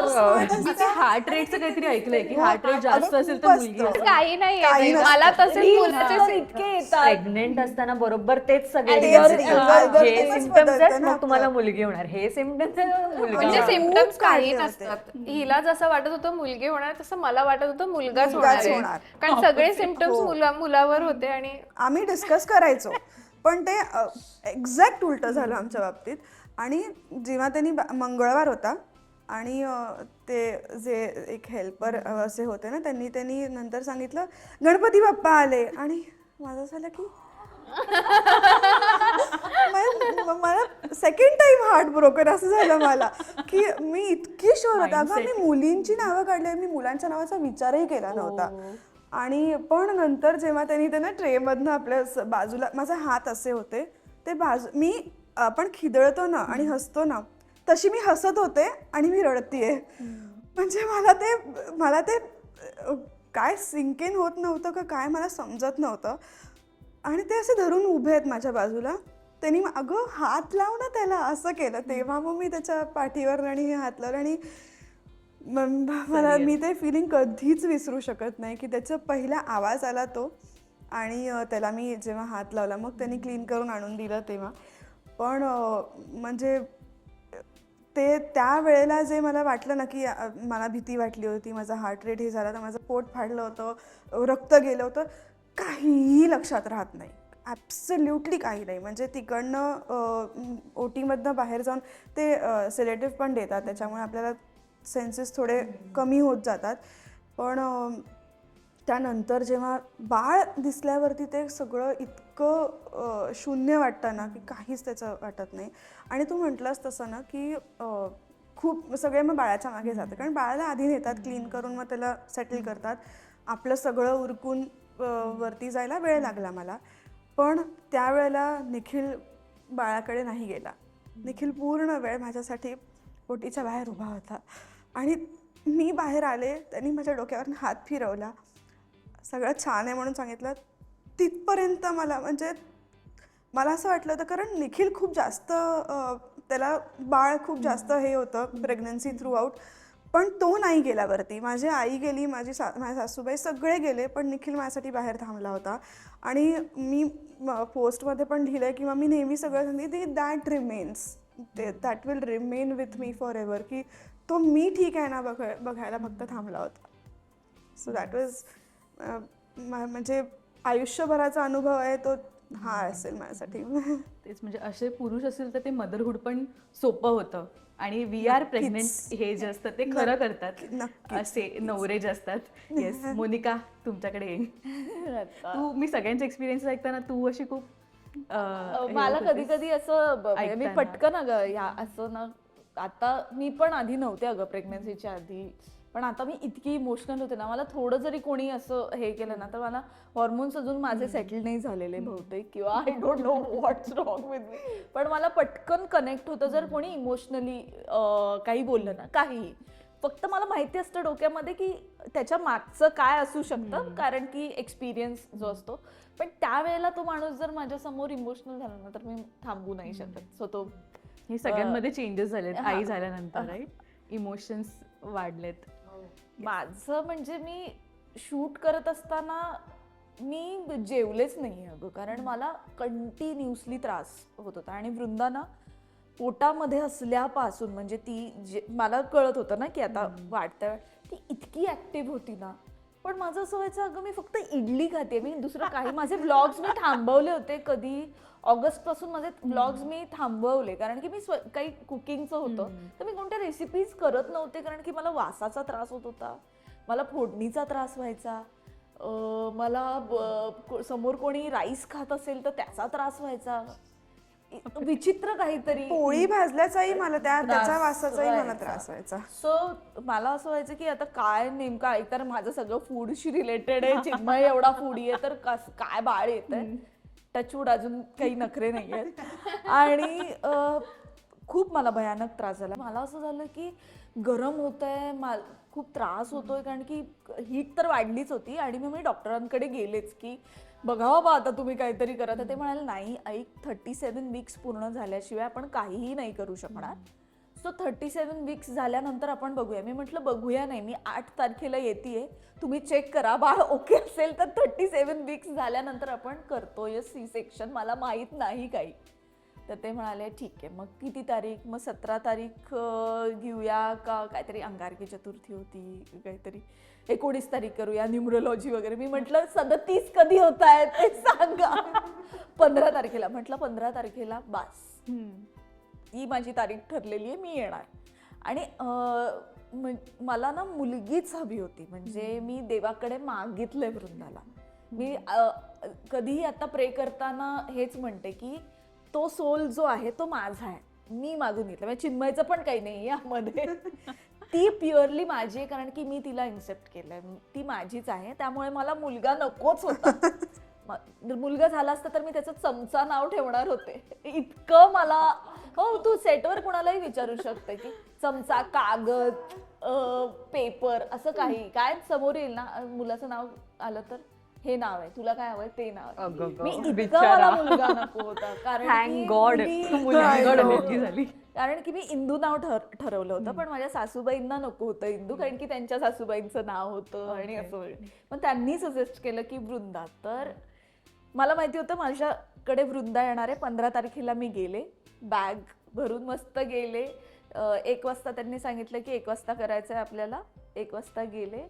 आणि जेव्हा भूल होती माझी तेव्हा मी कंटिन्युअसली हे म्हणते वृंदा येते, वृंदा येते, वृंदा येते. आणि ते मला आजही म्हणतात वृंदाताई आल्या का, म्हणजे इतकं मी तिला हे केलं होतं. आणि जेव्हा मला जाग आली तेव्हा ते होते, आणि मी पाहिलं तर वृंदा ऑलरेडी कुशीवर झालेली होती. तर ते मला म्हणाले she is a very active baby आणि शी इज व्हेरी इंटेलिजंट. तुला पूर्ण भूल दिली होती का? पूर्ण. मला आय गेस मी 2 तास नॉकड आउट होते, की मला माहीतच नव्हतं काय. पण जशी मला जाग आली तशी ते आले, त्यांनी सांगितलं वृंदा झाली, वृंदा आली. मग मी पाहिलं तर ती अशी लाल लाल छोटीशी पण कुशीवर होती. तर मी त्यांना विचारलं कुशी, ते म्हणाले अरे it's a good sign, she is active. आणि मग माझी बहीण आली. पण त्याच्यानंतरचा मला एक एक्सपिरियन्स सांगायला आवडेल की सी सेक्शन ते करा, त्याचा विचार करा. पण मला वाटलेलं सी सेक्शनला एवढंच, म्हणजे मी याचा अभ्यास नव्हता केला, एवढाच कट असतो. नंतर जेव्हा मी ते काढले टाके तेव्हा तो एवढा कट आहे आणि त्याला स्टेपल होते. आणि ते बघून 10 दिवसानंतर मला भीती वाटली की हे काय झालंय मला, म्हणजे जे अजूनही तिथे मार्क आहे. आणि तो दुखला, म्हणजे मला का दुखत होता हे कारण कळलं, कारण की मी दाखवते की मी आय एम व्हेरी स्ट्रॉंग आणि मला काही नाही, मी हे आहे वगैरे, पण ते तू डिनाय नाही करू शकत. आणि बाई पण म्हणजे तेच आहे की तुम्हाला ते सहन करून त्याच्यातून तुम्हाला तुमच्या बाळाला आणि त्याला फीड करायचंय. बरं मला लगेच सुरू नाही झालं, मी फीड नव्हते करू शकत वृंदाला, कारण की अर्ली मी डिसिजन घेतला. आणि मी एक साधारण म्हणशील तर 20 दिवस तरी लागले मला. आणि इट्स व्हेरी नॉर्मल.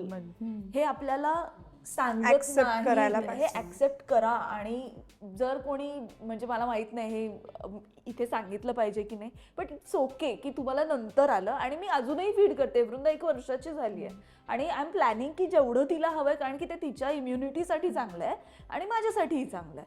सो ते मी प्लॅन केलं, पण इट्स नॉट कंपल्सरी की पहिल्याच दिवशी तुम्हाला फीड केलंच पाहिजे. आणि मग ही जी कंपल्शन्स असतात त्याच्यामध्येच मुली अर्ध्या वेळ अशा असतात की बापरे आता हे काय हे माझं झालं होतं. की. आणि हे माझ्या भावाच्या बायकोचं झालंय आता. सो इट्स बेटर की तुम्ही ऍक्सेप्ट करा. आणि काही काही गोष्टींच्या प्रेग्नन्सीच्या बाबतीतले अवेअरनेस असले पाहिजेत की ही जसं म्हणाली की सी सेक्शनला चान्स द्या, कशाला कळा काढताय. आणि काही वेळा मला वाटतं गायनॅक जे म्हणतात ते आपण ऍक्सेप्ट करून we should go for doctor is God. तर करेक्ट. माझ्या आजीने पण मला बऱ्याच गोष्टी सांगितल्या होत्या, पण तिची लाईफस्टाईल आणि माझी लाईफस्टाईल याच्यामध्ये जमीन आसमानाचा फरक आहे. खाण्यामध्ये आहे. मी कंटिन्युअसली तुपाचं नाही खाऊ शकत कारण की माझ्या चेहऱ्यावर दिसतं आणि मला काम करायला लागणार आहे. सो माझ्या गायनॅकनी वृंदाच्या पेडिट्रिशियननी बऱ्याच गोष्टी आम्हाला सांगितल्या की ते का असतं, ते का होतं, तर मग काय अमाऊंट असली पाहिजे, याचं सायन्स काय आहे, आधीच घुटी दिली पाहिजे का, ती नाही दिली पाहिजे का, मग फॉर्म्युला कसा दिला पाहिजे, मग फूड कधी सुरू करायचं, मग बाहेरचं मिल्क कधी सुरू करायचं, हे इतकं आहे. हा एक वेगळा विषय आहे की बाळ आल्यानंतर बाहेरचं ऐकायचं, किती ऐकायचं आणि किती नाही ऐकायचं. हा एक वेगळा विषय, ह्याच्यावर खूप बोलता येईल त्याच्यावर सगळ्यांना. पण माझ्याकडे आहेत प्रश्न आहेत. यासाठीच मी तुला सांगते, यासाठीच मी आय चोज की मला हेल्प नकोय. मी माझी प्रेग्नन्सी मी माझी केली कारण मला कुणाचे इन्स्ट्रक्शन्स नको होते. आणि मी खूप स्ट्रेट, म्हणजे माझं डोकं मला एका लागतंच. त्यामुळे ह्यांनी सांगितलं मग मी खचणार, त्यांनी सांगितलं मी विचार करणार, तेवढा वेळच नाही. सो मी कुणालाच ठेवलं नाही. मी ती नानी जी होती ती मला येऊन हेल्प करायची आणि रात्री चिन्मय यायचा, तो सगळं बघायचा. कारण की दिवसभर मग तो मला म्हणायचा 2 तास तू आता जा, तुला टीव्ही बघायचा टीव्ही बघ, बाईकवर फिरून यायचं बाईकवर फिरून ये, काय करायचं ते कर, मी बघतो आता हिला. सो हे नवऱ्यांनी केलंच पाहिजे आणि चिन्मयने करतात. केलंच आणि करतात. हल्लीचे खूप नवरे करतात. ज्यांना खरंच बायकोबद्दल वाटतं ना, ती लोक करतात. ती सगळे आणि पुरुष न करतात. सांगता करतात. न सांगता. पण तुम्ही सगळ्यांनी खूप ऑनेस्टली सगळ्या एक्सपिरियन्सेस शेअर करताय. आता ना आपण एक सेगमेंट करूया ज्याच्यामध्ये मला न्यू मॉम कन्फेशन्स हवे तुमच्याकडनं. ओ ठीक आहे, बापरे. फन क्वेश्चन्स आहेत. ओके, आई झाल्यानंतर कोणती गोष्ट खूप जास्त गुगल केली आहे? सगळ्याच गोष्टी. अमृता तुझ्यापासून सुरुवात करते. वियर्डेस्ट गोष्ट कोणती गुगल केली आहे?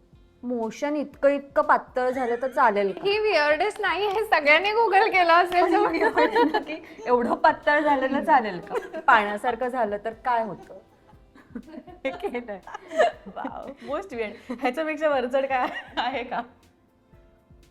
मी जवळजवळ सगळंच गुगल करते. म्हणजे गुगल हा माझा फ्रेंड आहे. प्रत्येक वेळेला काय झालं, ओके काय बाबा ह्याचं काय म्हणणं आहे, ओके नाही नॉर्मल आहे असं.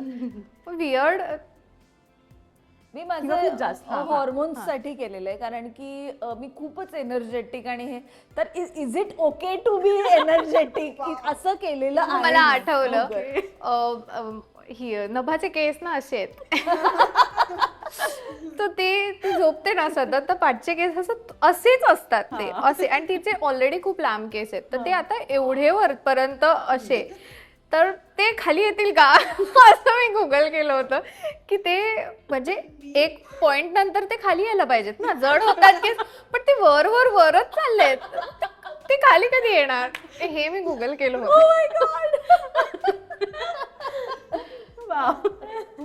मी डायपर रॅश साठी गुगल केलं होतं आणि मग नंतर त्याचे जे आले ना मला हे, ते बघून मी अजून घाबरले. मी म्हटलं नको, बंद करून टाकलं मी. ओके. आणि सतत काय ही माझी गुगल पण आहे. गुगलवर नाही सॅटिस्फॅक्शन नाही मिळालं तरी मग ते तिला विचार कधी जातील ते खाली? नाही, girl Maugham again. Oh, sorry. काना अजून टकलू आहे. त्याला फक्त इथे असे थोडेसे केस आहेत, बाकी थोडेसे विरळ केस आहेत त्याला. असं मला अजून ते टेन्शन नाहीये. आणि नाही काही सांगू, कारण की वृंदाला पण कमीच केस हो, येतात कमी आहेत, हो. त्यामुळे तसेच आहेत, कान्हाला साधारण तसेच आहेत, मुलासारखेच आहेत. ओके. मी टाईम मिस करता का? म्हणजे फक्त आपण एकटंच. मिस नाही करत, कारण मला मिळतो तसा थोडा, कारण हे म्हणाले तसे नवरे असतात आपल्या बरोबर, त्यामुळे मला नील ने खूप सांभाळून घेतलं त्या बाबतीत, आणि आजी आजोबा पण नीलचे आई बाबा, तर त्यामुळे मला मिळतो मी टाइम. माझा मी टाइमच सेटवर. नभा बरोबर आहे आता. तो मला माझा मी टाइम वाटतो. मी माझ्या नवऱ्याबरोबरचा जो टाइम आहे ना, तो मी मिस करते, कारण ते आता कसं आम्ही तिघं असतो, सो ज्या काही गोष्टी आहेत त्या तिच्याशी रिलेटेड आहेत, की हिचं असं झालं, तिचं तसं झालं, हे झालं, ते झालं. बाकीच्या गोष्टींबद्दल बोलायलाच वेळ मिळत नाहीये, की सेटवर काय झालं, किंवा तू ऑफिसला जातोस तर तुझं काय झालं. आम्ही एकत्र असतो, तो खूप छान सांभाळतो, पण आमचा जो वेळ आहे तो जरा कमी झालेला आहे. थोडी स्कूलमध्ये वगैरे जायला लागली की तुम्हाला येस कुंजिका. मला मिळतो मी टाईम व्यवस्थित छान मिळतो, कारण एकतर I am blessed with a big family. शून्य. म्हणजे मला मी टाईम नाहीच मिळत. माझा मी टाईम म्हणजे गाडीवर शूटला जाण्याचा जो असतो तेवढा, ना, तेव्हा माझा असतो. पण मला मी टाईम नकोय, कारण की मला आता इथून पुढे बिझी राहायचंय. म्हणजे मी आता क्लिअर आहे या बाबतीत, की मला कुठेतरी पोहोचायचंय, मला कुठेतरी काही गोष्टी दाखवायच्या आहेत आणि काही गोष्टी अचीव्ह करायच्या आहेत. सो मी टाईम वगैरे माझ्यासाठी लक्झरी आहे, जी मला आत्ता नको आहे. So I am very clear about it, की आणि मला होतं असं की यार मला स्वतःला वेळ मिळत नाही, पण मग मी स्वतःला खूप फोकस करून म्हणते की काय गरज आहे, हे जे पर्क्स मिळत आहेत ते ह्याच्या आधी कधीच मिळाले नव्हते. सो मी वयाच्या 35 पर्यंत मी टाईम मध्येच होते. आता समजा मला 35 नंतर काम करायला लागतं, ते झालेलं आहे, माझा एन्जॉय करून झालेला आहे. मी माझा मी टू टाईम प्रॅक्टिकल आणि sorted. So I don't need me time. क्या बात. ओके. आई झाल्यानंतर मी यासाठी रेडी नव्हते अशी मोमेंट कोणती होती? I was not ready for this. ते वियर्डेस्टही असू शकतं किंवा इमोशन्स वाईजही असू शकतं. मला ना सी सेक्शन असं वाटायचं नॅचरल आणि सी सेक्शनमध्ये, की सी सेक्शन खूप जास्त त्रासदायक नाही आहे. पण ते मला कळलं जेव्हा अनेस्थेशियाचा इफेक्ट जेव्हा जायला लागला आणि जेव्हा टाक्यांचं ते दुखायला लागलं, तेव्हा मला कळलं की हे खूप पेनफुल आहे. आणि त्याच्यातच तुम्हाला बाळाला दूध पाजायचं आहे, तुम्हाला उठायचं आहे, नंतर जो पहिला वॉक असतो, ते रील्स येतात ना की पहिलं वॉक वगैरे, ते खरं असतं, ते खरं आहे. आणि तर त्या सगळ्यासाठी मी प्रिपेअर्ड नव्हते. आणि 3 महिने त्याच्यात मला ते थोडं डिफिकल्ट गेलं, की त्या पेन बरोबर निवांतला सांभाळणं. तर ते मी म्हणेन की हो, मी त्याच्यासाठी प्रिपेअर्ड नव्हते, आणि ते असं झालं की ओके, हे असं असतं. ठीक आहे. Reality check. माझं जेव्हा सी सेक्शन झालं तेव्हा मी म्हटलं की नभा 24 आवर्स दुसऱ्या हॉस्पिटलमध्ये होती, सो प्रशांत माझ्याबरोबर नव्हता, तो तिकडेच होता.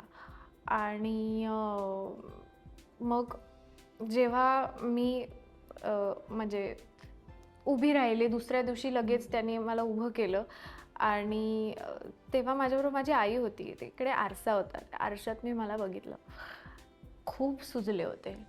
आणि ह्यासाठी मी प्रिपेअर, मला माहिती नव्हतं की असं असतं, की ते थोडे दिवसच असते सूज, पण मी खूप विचित्र दिसत होते आणि मी खूप सुजले होते आणि बॉडीमध्ये खूप पेन होत होतं, आणि मी रडायला लागले त्यावेळेला. त्यात बाळ पण जवळ नव्हतं त्यावेळेला.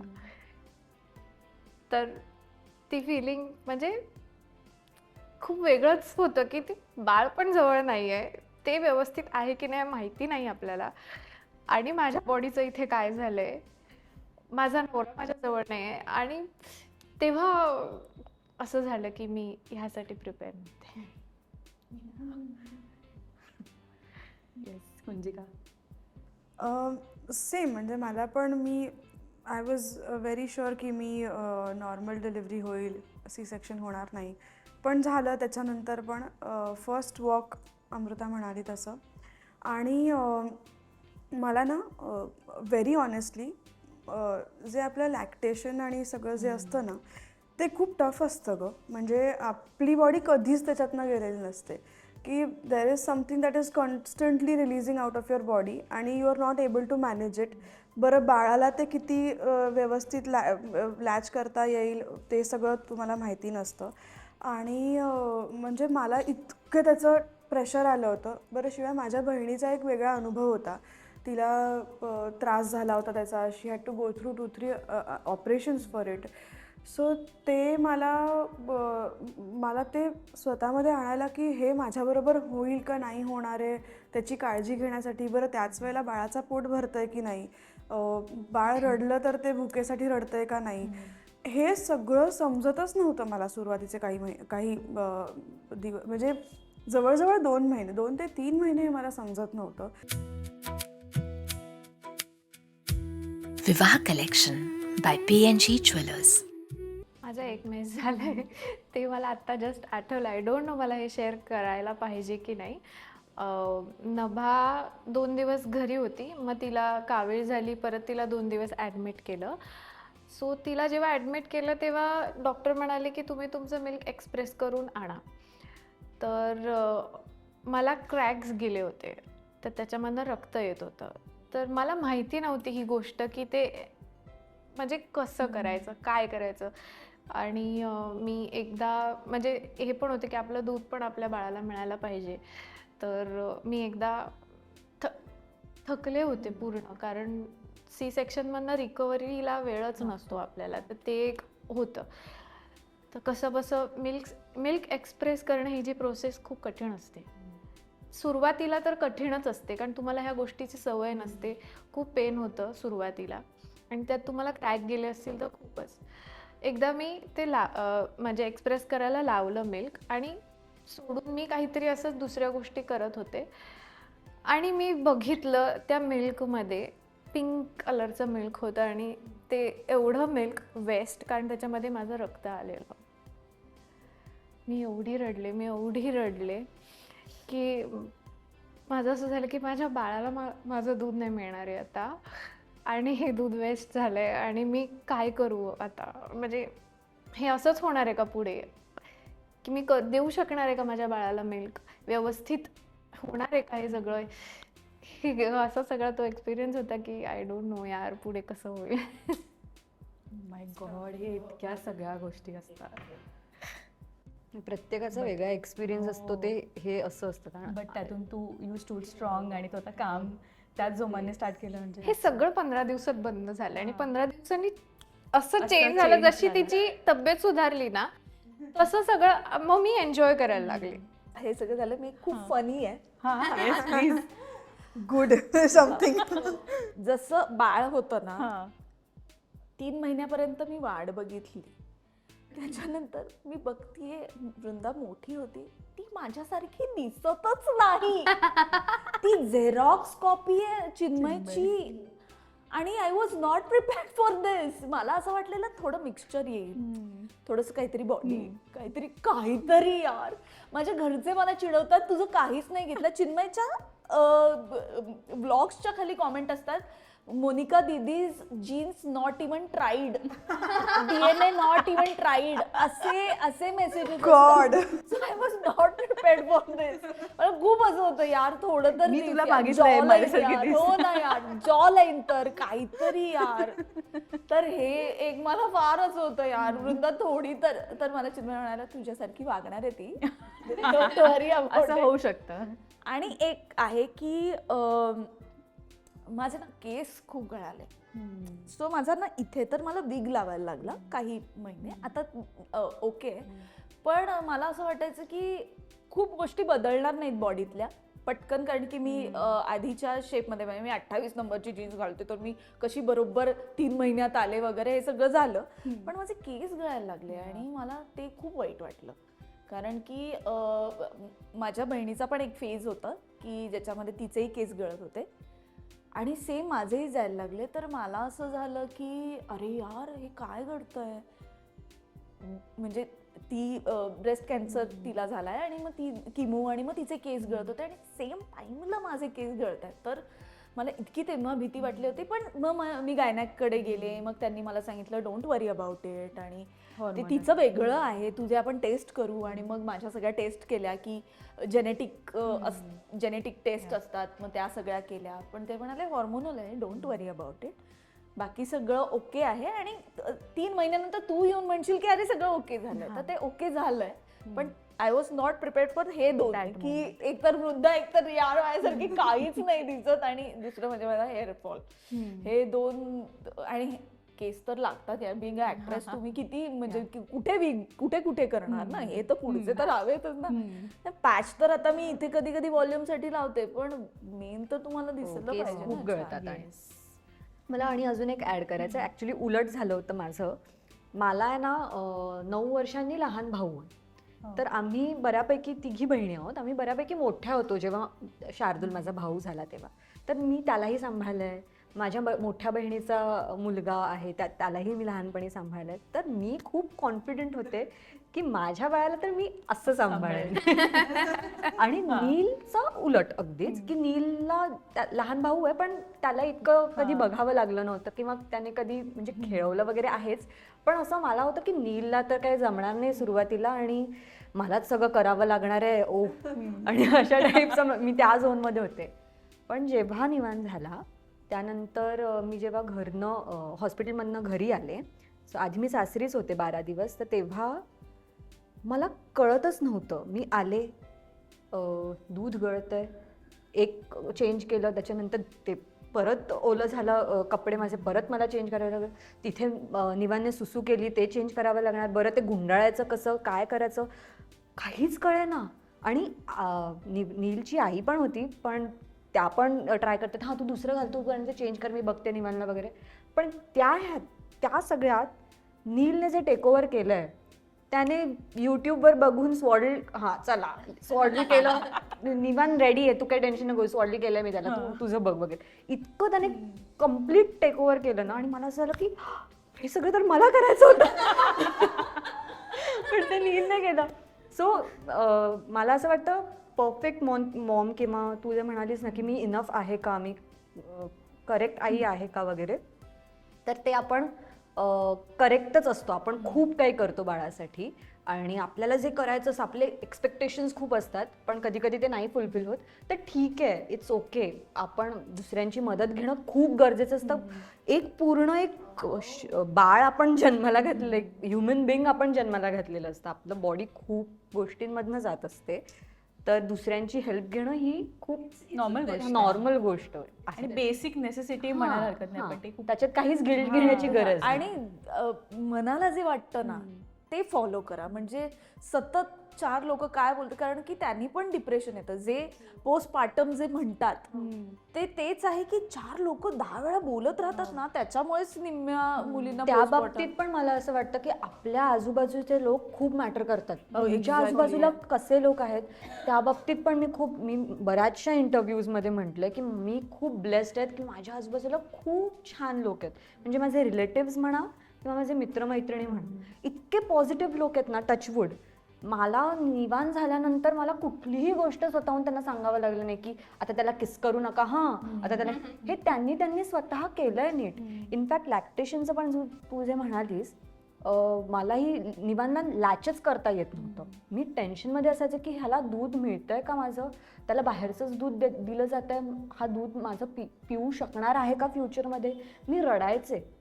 मग माझ्या बहिणीने नीलला सांगितलं, मग नीलने माझ्या सासूबाईंना सांगितलं, मग त्या बिचाऱ्या आम्हाला काहीच माहीत नाही अशा हिशोबाने आल्या आणि अगं तुला माहिती आहे का नीलला तर दूधच नाही मिळालं वगैरे. मी तर ऑफिसला जायचं, इतकं क्यूट. म्हणजे मला असं झालं की मला कळतं की तुम्हाला माहिती आहे की मी रडले आहे या गोष्टीवरून, म्हणून तुम्ही मला बूस्ट करण्यासाठी हे करताय. पण हे खूप गरजेचं असतं तुमच्या आजूबाजूला असे लोक असणं. आणि माझ्याकडे जनरेशन चिन्मय, इतका पॉझिटिव्ह माणूस आहे ना, मला बाकी कोणाची गरजच नाही पडली याच्यामध्येच. त्यामुळे आय एम रिअली ब्लेस्ड त्या बाबतीत की तो माझा मित्र पण आहे, नवरा सेकंडरी आहे, पण तो माझा इतका मोठा, he is my best friend. आणि असा नवरा मिळाला पाहिजे, तो माझा आहे पण तो मिळाला पाहिजे. दुसरा बघा दुसरे बघा. हल्लीचे नवरे म्हणजे त्यांना असं नाहीये की हे बाळांचं आम्ही का करू. प्रशांत शिशी पण साफ करतो, म्हणजे ते त्याच्याकडेच असतं काम. तो जेव्हा कॉमन आहे, हे बोललं पण नाही पाहिजे, पण जे अगदी काय म्हणतात इगोइस्टिक जे असतात ना, की बायकांची कामं आहेत आणि पुरुषांची कामं आहेत, त्यांच्यासाठी हे आहे की आता थोडं कमी झालंय पण ते बऱ्यापैकी कमी झालंय, स्वतःहून करतात. टियर 2 मध्ये झालंय. जो आपला टेलिव्हिजनचा जो ऑडियन्स आहे ना, त्यातल्या काही बायकांचा हा आहे प्रॉब्लेम की त्यांना अजूनही तिथेच बघितलं जातं. आणि बाई म्हणजे तीच आहे की जी घरातली कामं करते, जी मुलांना सांभाळते आणि जी नवऱ्यालाही सांभाळते इव्हेंच्युअली. पण 2 बाळं. हा, 2 बाळं असतात. आणि ते म्हणजे आणि त्यांचं काम कसं रात्री म्हणतात तसं की ते रात्री त्यांचं काम संपतं, आईचं काम 24 तास चालू राहतं. मी आजच म्हटलं, आज येताना काल रात्रभर कान्हा झोपला नाही, म्हणजे एव्हरी 1 hour मी घड्याळ बघितलं तर 1 वाजलाय, 2 वाजले, 3 वाजले, हे मी रात्रभर केलंय. रात्रभर म्हणजे असं तो खरं करत नाही, पण त्यांनी केलं आता. पण आय हॅव नो ऑप्शन. आणि एक अजून यायचंय, म्हणजे आय डोंट नो तुझं आहे का 1 वर्षाचं, टिथिंग सुरू झाल्यानंतरचं फीडिंग करणं, इट्स अ टास्क. मला आत्ताच भीती वाटते. वृंदाला वरचे सगळे दात आलेत आणि तिचे खालचे 4 दात आहेत. मी दररोज रात्री वाजवत होतो, वृंदा नो नाही. मला आत्ताच भीती वाटते. तिथे तर म्हणजे काय मी खपल्या आल्या तितकं मला ती हे करते, पण ते काहीच नाही करू शकत बिकॉज दॅट इज तो आमचा टाइम आहे. आणि मी ठरवलंय की जसं तू की कळा काढायच्या तसं मी की नाही, हिला मी फीड करणारच आहे, मी नाही थांबवणार. ते तिच्या इम्युनिटीसाठी चांगलं. सो काही काही गोष्टी आपण आपल्या मनाने करायचं आणि बाकीच्यांना जा बाबा. ओके. माझं ना तसं डिलिव्हरी नंतर हे जे हॉर्मोनल चेंजेसमुळे कदाचित असेल, मी आधीपासूनच खूप असं ती गोष्ट त्याच जागी गेली पाहिजे वगैरे अशी होते. आणि माझं ना ह्याच्यानंतर जरा जास्त झालं की त्याचे कपडे आत्ता धुतले गेले पाहिजे आणि आत्ताच ते वाळत घातले गेले पाहिजेत. नाही तुम्हाला जमत मी करते, माझं ते बाटल्या आत्ताच धुतल्या गेल्या पाहिजेत, नाही मी करते. सगळीकडे मला ते घडी घातली पाहिजे त्याच्या कपड्यांची, आत्ताच घातली, असं मी खूप झाले होते ग. आणि ना at the same time leak होणं आणि हे सगळं सुरूच होतं. आणि 2 महिन्याचे असताना मला सगळे तू आराम कर सगळं सारखं सुरू होतं ना.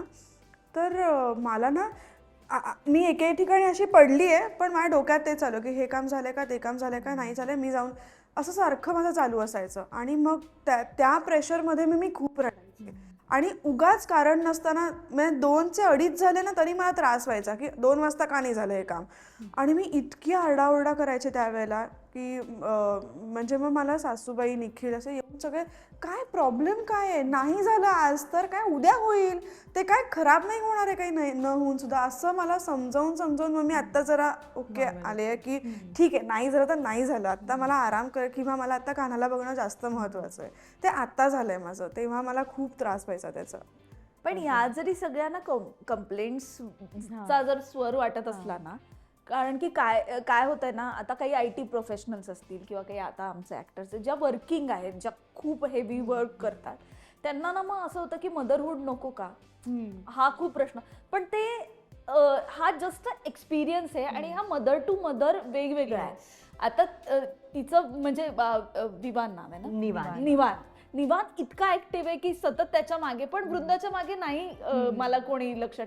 तर तो इतका वेगवेगळा आहे ना की हा चान्स घेतला पाहिजे. आणि हा एक मज्जा आहे याच्यामध्ये. म्हणजे म्हणजे क्रॅक्स येतात. वृंदा पण लॅच नव्हती करत, मला पण नाही फीड करता आलं 20 दिवस. पण आता ह्या पॉइंटला मी माझ्या कोणत्याही फ्रेंडला सांगते की प्लीज ही मज्जा आहे आणि बिंग अ वुमन हा चान्स घे. ते म्हणजे लॅच न करता येणार ते बाळ जेव्हा स्वतःहून चपातीचा तुकडा हातात घेतं ना, ती जी तो जो वेळ असतो. आणि आता मदर टू मदर म्हणाल तसं म्हणजे निवानला किंवा वृंदाला लॅच नाही करता आलं, आय गेस इव्हन नभाला आलं. पण म्हणजे आता माझा अनुभव असा आहे की कान्हाला लॅच छान करता आलं, पण मला इतकं मिल्क माझं प्रोडक्शन इतकं होतं तर ते ना त्याला चोक व्हायचा, तो चोक व्हायचा की असं व्हायचं. तर मला त्याचंही गिल्ट यायचं की अरे ह्याला किती म्हणजे असं होतं की किती इनटेक आहे आणि त्याला ते घेता येत नाही असं. अगेन आपला फॉल्ट नाहीये तो, that is natural process. So different. आणि फक्त अवेअर Aware, हा. आणि लक्ष द्या, पण एक्सपिरियन्स घ्या, त्याच्यामधून घाबरू नका, मज्जा आहे कारण ही. Okay, next fun question. बाळ रडतंय आणि त्याला हसवायसाठी कोण काय काय वियर्ड गोष्टी करतं? कोण एक प्रत्येकाची पर्टिक्युलर अशी एक असते ना की ह्याला हेच गाणं लागतं, हेच खेळणं लागतं, असं काय वियर्डस्ट आहे? आम्ही नाचतो, मी आणि चिन्मय वृंदाला चेअरवर बसवतो आणि आम्ही गुलाबी साडी किंवा संजू राठोडची गाणी लावतो आणि आम्ही दोघं तिच्या समोर नाचायला लागतो, ती हसायला लागते. हे कारण आम्ही तिला थोडंसं ऍक्टिव्ह जास्तीत जास्त हे करण्यासाठी पण आम्ही नाचतो तिच्या समोर. निखिल पण वाटेल तसा नाचतो. म्हणजे मी निखिलला असं कधीच पाहिलं नाहीये. तो कसाही नाचतो आणि मग त्याला असं कळलं की आता हा हसतोय की मग तो तेच करत राहतो. म्हणजे मलाही असतं की अरे भास्कर प्लीज काय चाललंय हे, पण तो कसाही नाचतो. आणि ना म्हणजे त्याला नॉनव्हेज खायला खूप आवडतं, तर तो त्याचे पदार्थाचे नावं घेतो आणि ते आता तू हे खाणार असं त्याचं एक वेगळं गाणं बनवतो, एक वेगळं काहीतरी छान गाणं त्याचं तयार करतो. आणि त्याला काही ट्यून नसते, काही नसतं, पण पदार्थ मात्र सगळे असतात. ते घेऊन ते नावं घेऊन नाचत असतो त्यासमोर, मग तो हसतो. छान छान छान. माझी फेस 2 महिन्याचीच आहे, तर ती अजून हसत नाहीये. म्हणजे ती स्वप्नात हसते, पण ती रडत असते ना, तेव्हा मी एक व्हिडिओ बघितला होता की तुम्ही ना पायावरती असं डिपिंग करायचं, मग ती बाळं शांत होतात.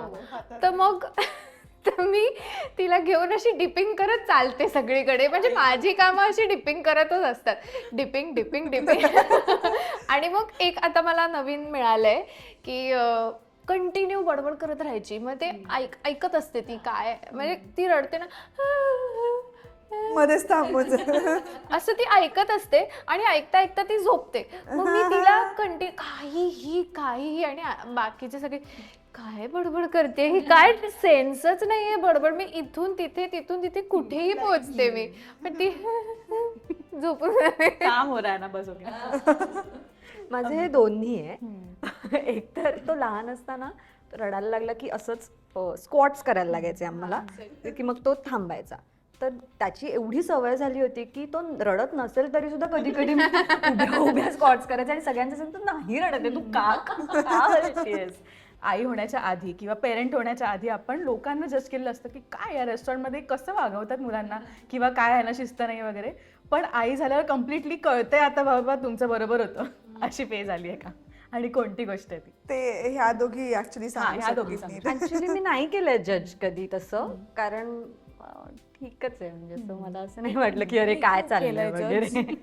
मी जज करून झालंय जे सांगतात की तुम्ही ज्यांना मुलं नाही आहेत आणि जे सांगतात की हे टीव्ही नका दाखवू आणि स्क्रीन नका दाखवू आणि हे काय दाखवताय, ती आई ते बाळ रडत असताना तिच्याकडे एकच रेस्क्यू पॉइंट आहे की ते दाखवल्यावर शांत होणार तर तिला जेवता येईल.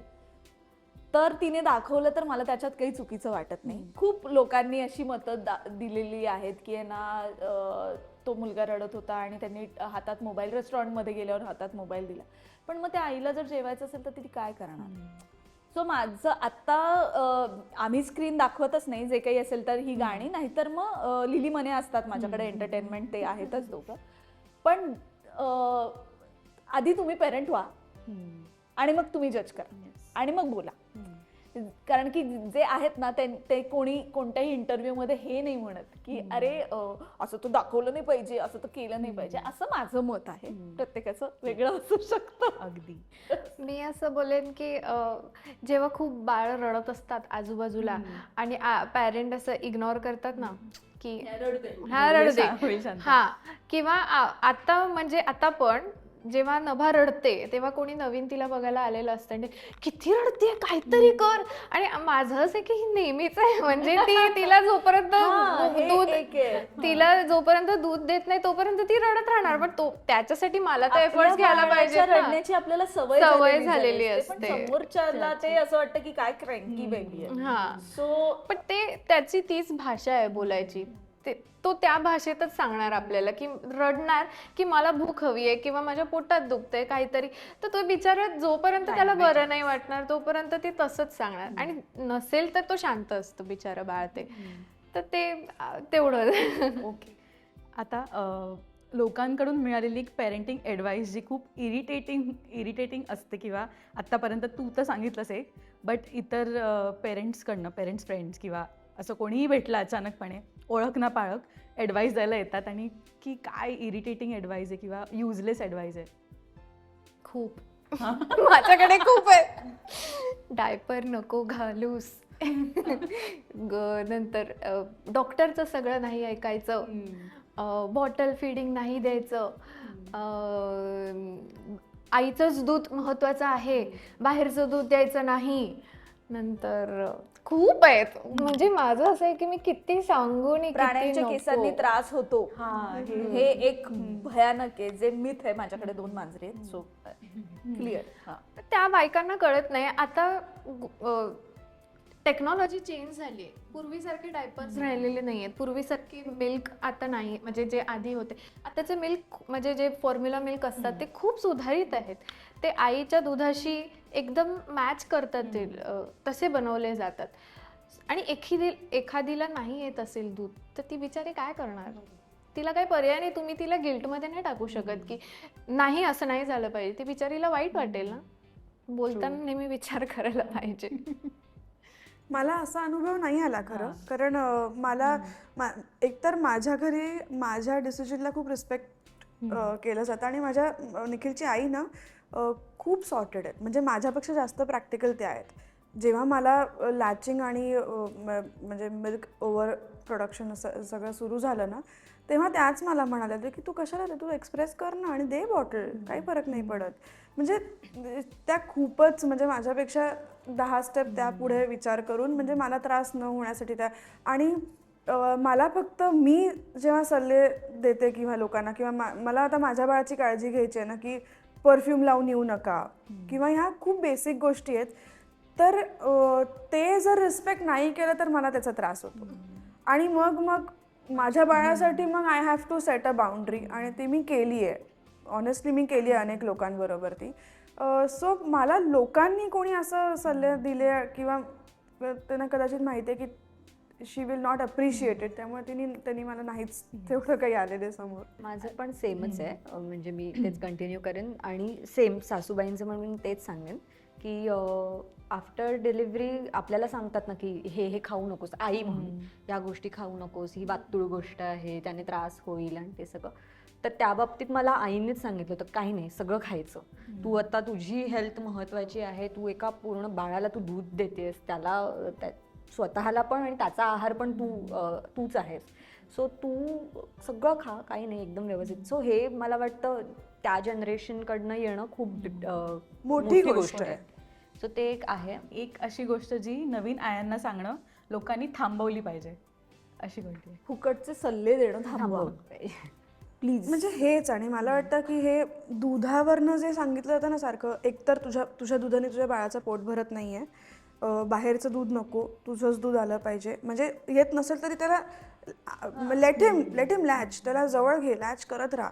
नसेल घेत ते प्रेशरनी जे येणार आहे ते पण कमी होईल. सो ते नाही केलं त्यांनी खूप अजून प्रेशर वाढतं. मुळात जी बाळंतीण आहे ना, तिच्या आजूबाजूचं वातावरण तुम्ही चांगलं ठेवा. मग भले तिने तुमचं नाही ऐकलं तरी चालेल. ते वातावरण जर चांगलं असेल तर तुम्हाला जे हवं आहे ना ते तुम्हाला मिळेल. ती व्यवस्थित राहील, तिला छान दूध येईल, तिचं बाळ व्यवस्थित राहील. पण ती व्यवस्थित राहणं, तिच्या आजूबाजूचं वातावरण पॉझिटिव्ह राहणं चांगलं. आणि हे उगाच ग्लोरिफाय केलेलं नाही. आम्ही चौघी ह्याच्यातनं गेलोय, त्यामुळे आम्ही डेफिनेटली सांगू शकतो की त्यावेळेला मेंटल पीस खूप गरजेचं असतं, खूपच गरजेचं. ते नसेल तर सगळं बॅक टू झिरो येतं. म्हणजे कधीतरी लेट गो करा नाही ऐकलं तर, कारण आम्ही वेगळ्या मनस्थितीत असतो. खूपच वेगळ्या. कदाचित तुम्ही करेक्ट असाल पण आम्हाला तेव्हा नसतं ऐकायचं, म्हणजे ते आमच्याही हातात नसतं. सो ते त्यांनी पण समजून घेतलं. म्हणजे आम्हालाही समजत असतं की कदाचित आपण रूढ होतोय किंवा चुकतोय, अननेसेसरी रडतोय, हे आम्हालाही कळतंय. पण होतंय ते, त्याला नाही आम्ही अवॉइड करू शकत, आम्ही नाही थांबवू शकत ते. सो ते तुम्ही समजून घ्या. ते काय आयुष्यभर नाही म्हणत आहे, ते काही 6 महिने वर्षभर असतात तेवढं ते जरा तिच्या फेवरमध्ये राहा सगळे. वाव. आणि पहिल्यांदा आपण तुमच्या कामाव्यतिरिक्त अशा गप्पा मारल्या आहेत, कारण का मदर्स डे आहे, स्पेशल आहे. आणि आमचा हाच हेतू होता की ज्या ऑडियन्स आहेत आपल्या, त्यांना असं कुठे नको वाटायला की आपणच हे सगळं फेस करतोय. तुम्ही मेजॉरिटी, मला असं वाटतं 80% गोष्टी तुमच्या सगळ्यांच्या सेम होत्या है ना. फक्त एक हॉर्मोन्स किंवा ते जीन्समुळे 20% गोष्टी वेगळ्या असतात. So we are on the same page, हेच आपण आयांना सांगूया. चौघींचंही सी सेक्शन झालेलं आहे, म्हणजे 100% इथे 100% लोकांचं सी सेक्शन झालंय. सो जे डिलिव्हरीच्या वेळेसचं मिथ आहे ते तर आता ब्रेक झालेलंच आहे. असे बरेच पण हल्ली अगं असं पण म्हटलं जातं की आत्ताच्या मुली ना इझी वे आउट म्हणून सी सेक्शनला जातात. हे पण चुकीचं इझी आहे. वे आउट नाहीच आहे ना, त्याने नाहीये पण तो. भरपूर त्रास होतो. म्हणजे मी असं ऐकलेलं आहे की अच्छा मग ठरवलं होतं का सी सेक्शनच करायचं? नाही, ऑप्शन नव्हता म्हणून केलं. नाही, आणि आम्हालाही असेल हवं ठरवलं होतं. तरी तर काय प्रॉब्लेम आहे? आणि आहे ना आता आम्हाला मोबाईल आले ना आमच्या हातात, तुमच्या जनरेशनमध्ये नव्हते. आम्हाला गुगल करता येतात गोष्टी, तुमच्या जनरेशनमध्ये नव्हते. आता आहे आमच्याकडे ते गोष्ट, आम्ही त्याचा वापर करून घेऊ शकतो, तर घ्यायचा ना, मग काय प्रॉब्लेम नाही, म्हणजे असं होतं की कळा सोसायला नको ना म्हणून असं नाहीये. कोणालाही हाऊस आम्ही नसते. दोघी कळा सोसून ते तर किती हॉरिबल. काहीच निकले कुएं में गिर गए. पण नाही, म्हणजे कलाकार असून पण तुम्ही फॅमिली ओरिएंटेड आहात किंवा तुम्हाला मूल किती ती गोष्ट हवीशी आहे. खरं तर हे बऱ्याच जणांना मित असतं की नाही यार, अभिनेत्रींचं कसं सेट असतं सगळं, Exactly, किंवा खूप खूप मिसकन्सेप्शन असतात आपल्या इंडस्ट्रीबद्दल. बट हे इतकं इझी, आई ही आई असते, मग ती कोणीही असो है ना. सो सगळ्यांना हॅपी मदर्स डे. आणि तुम्हाला जर आवर्जून तुम्ही सगळ्यांनी सगळे एक्सपिरियन्सेस शेअर केलेत, असे छान राहा. आणि बाळांनाही लवकर भेटू आपण, त्यांच्यासोबतही काय काय छान segment करू. So all the best. Naveen Maugham phase इथे जुनं होतंय, हे दोघी नवीन आहेत. सो एन्जॉय करा आणि मस्त काम करत राहा. लवकरच तुझा तो डिसिजन आहे की निवांत थोडा मोठा झाल्यावर परत आम्हाला बॅक टू पवेलियन पाहायला आवडेल. सो थँक्यू सो मच आणि happy mothers day. Thank you so much. की मला माहित नव्हतं की एवढं काय काय भरलंय. कारण मी आफ्टर म्हणजे डिलिव्हरी आणि हे सगळं मी पहिल्यांदा येऊन असं काहीतरी खूप बोलले मी, तर मनात जे काही होतं ते सगळं मी आम्ही सगळ्याच बाहेर- ऍक्च्युली, हो.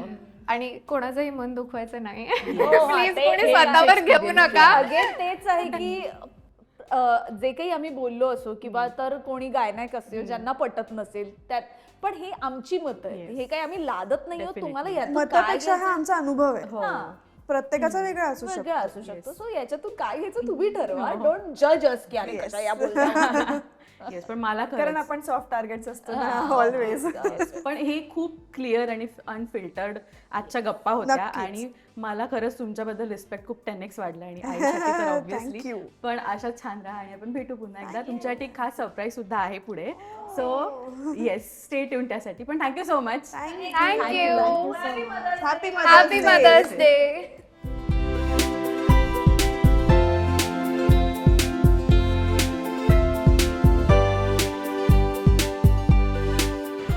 Happy Mother's